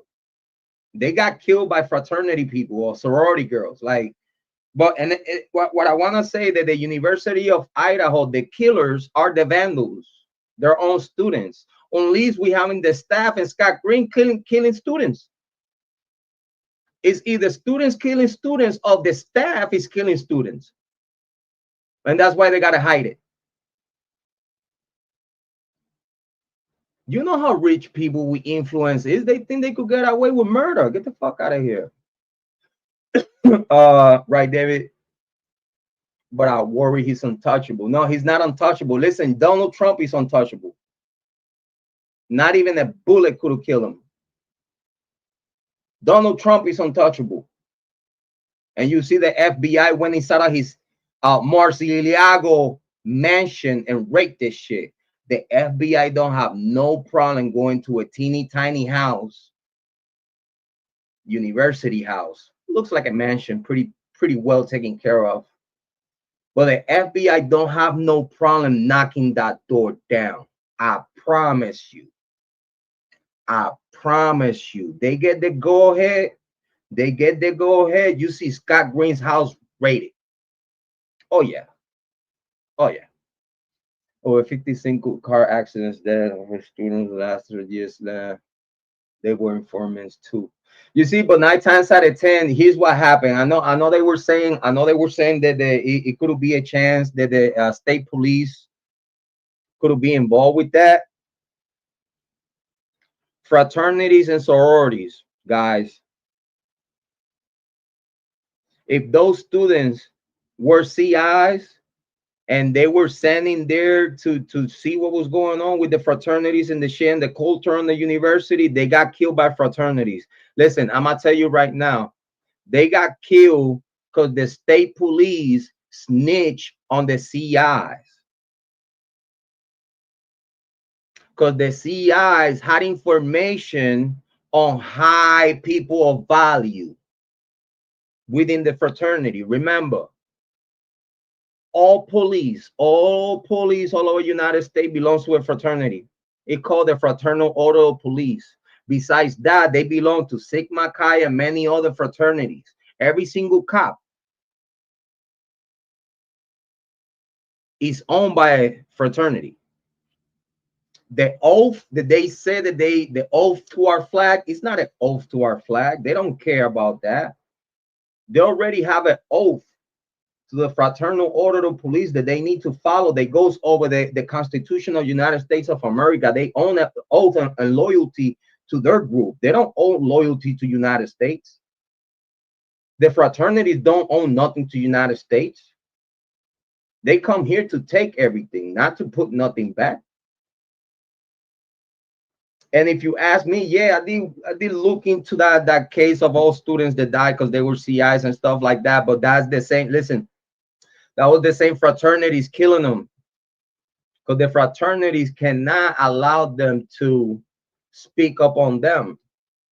The state police will set the CIs to get killed. The state police will tell the fraternities, yo, we just seen him or see her. They driving down this road. We actually driving right by them because we're gonna give them a little protection until they get to this one route. And after this route, I'm gonna turn my blind side. And after this route, you get right behind it and you do what you do. And then burn the car, throw the car in the junkyard and make it pieces. But this is not the state police putting the dirty work to kill these same their CIs and shit. The only dirty that they could be doing is alerting their fraternities and be like, yo, we have a CI and he or she knows a little too much about our fraternity. It's time for them to go. I'm telling you, this is just bottom line how it goes. And then the pledges, they send the foot soldiers, which is the pledges, to get an initiation out of that. This is what you're gonna do. You're gonna grab this pickup truck and you're gonna ram this person. You're gonna make sure they die. It's part of the initiation. But yeah, David, you're right. You're right. It's a lot of car accidents that got brushed down the river. No one is untouchable, Jen. We the people control these outcomes. Yeah, at the end of the day, you're right. At the end of the day, if the state, let's see, I hope so, David, but it looks like a Kiely case. Yes, you see, I'm still in the Kylie Rodney case. I have more hope for the Kylie Rodney case, which is in the hands of the FBI already, than the Idaho 4 case. Why? Because the Idaho 4 case is not on the hands of the FBI. It's not. They stopped helping the state after the state did exactly what the FBI told them to not fucking do, which it was using the IGG. If the FBI is telling you, do not use this, you can't even use this in court. You can't even use this for a warrant. You can't even use this to arrest someone, dog. Bryan Kohberger, this is why I think that he works for the state. Because even his arrest was illegal. Because how in the heck you gonna say that you arrest him because he hit positive to whatever work you did when you didn't found no DNA on the button on the sheet first. You didn't found no DNA at all. You didn't found nothing, dog. Stop playing. Y'all said that.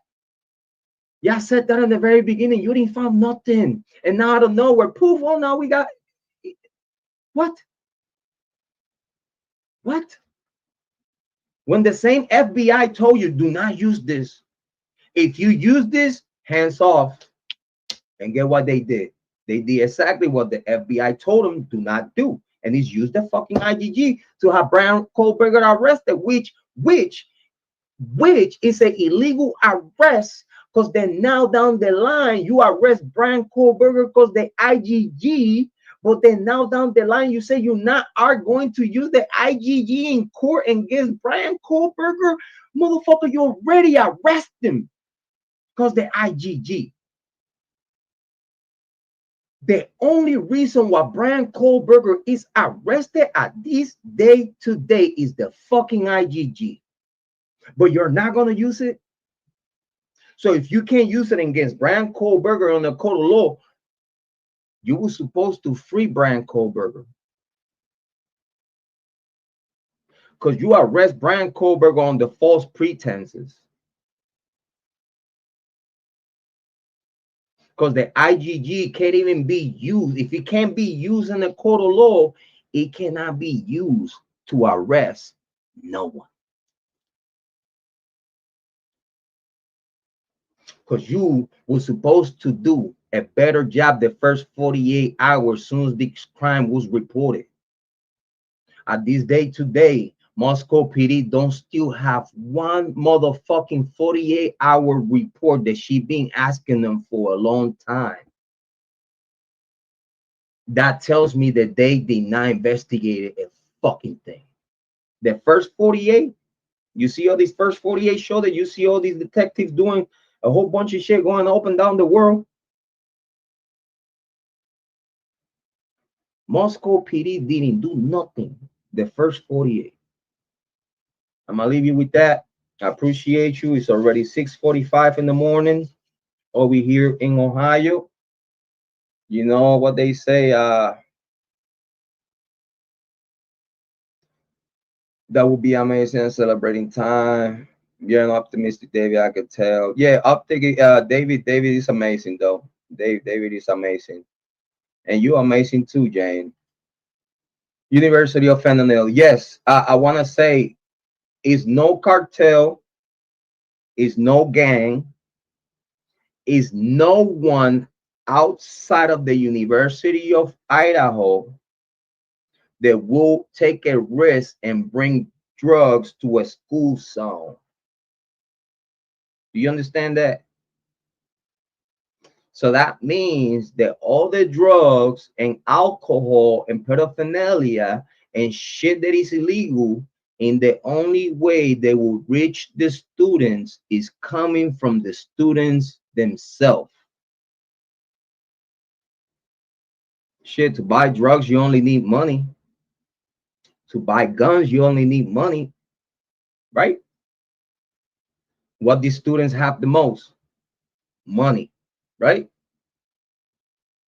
I promise you, it ain't no cartel.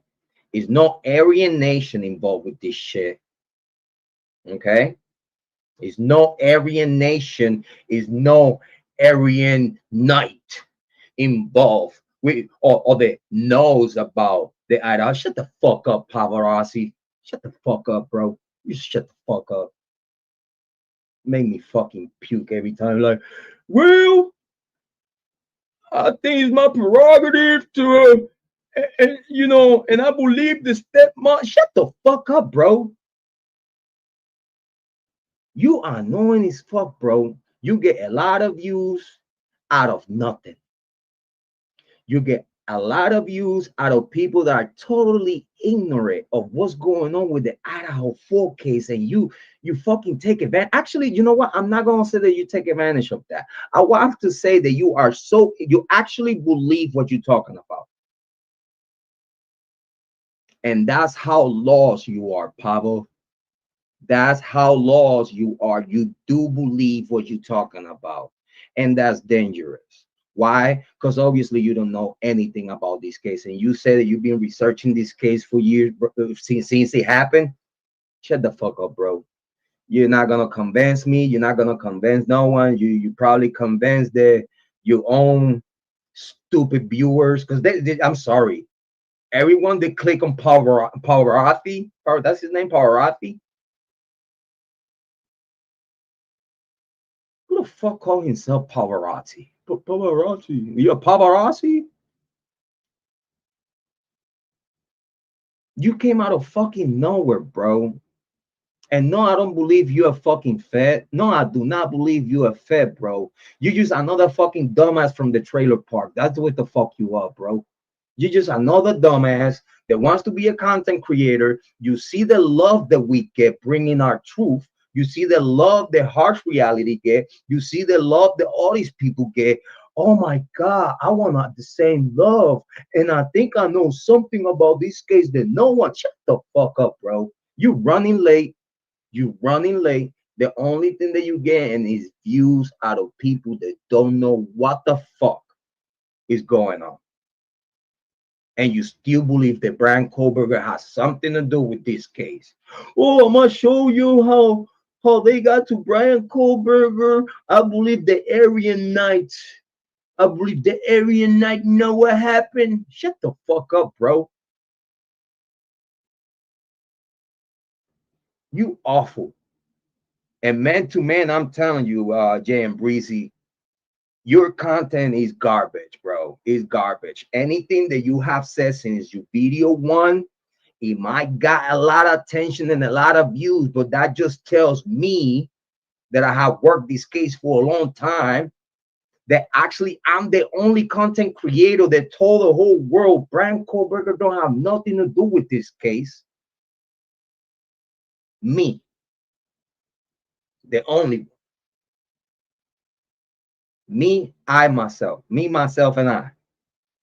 We were the only one in YouTube true crime. When Bryan Kohberger got arrested, I was the only one that told the whole world, yo, what the fuck y'all doing? What the fuck y'all really doing? Like, can y'all see the breadcrumbs? But yeah, I had to get that out of my chest, man, because this fucking idiot, he swear to God, like he got like epiphany moment.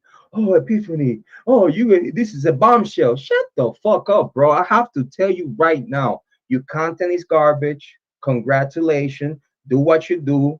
Don't talk to me. Don't put my name in your mouth. Because, bro, I got mad shit to say about you or how dumb of a motherfucker you are. Shut the fuck up, bro. For real. I don't even listen. It got to the point that I tried to click to see his content. I clicked. Bro, as soon as I hear his voice, bro, I'm fucking gone. It's like cringe already. Because I have seen so many videos of him that are garbage. It's like, bro, what the fuck you talking about? And who the fuck are you? You just got here through the Idaho 4 case and out of fucking nowhere.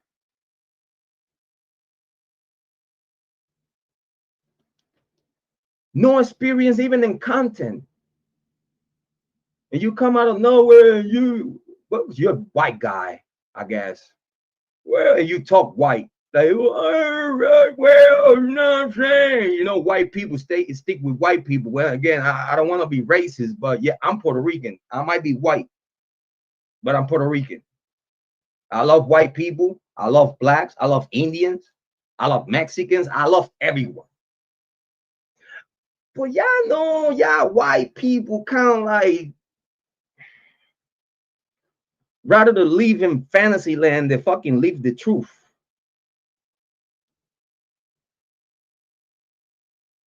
Hi, Ryan Upchurch.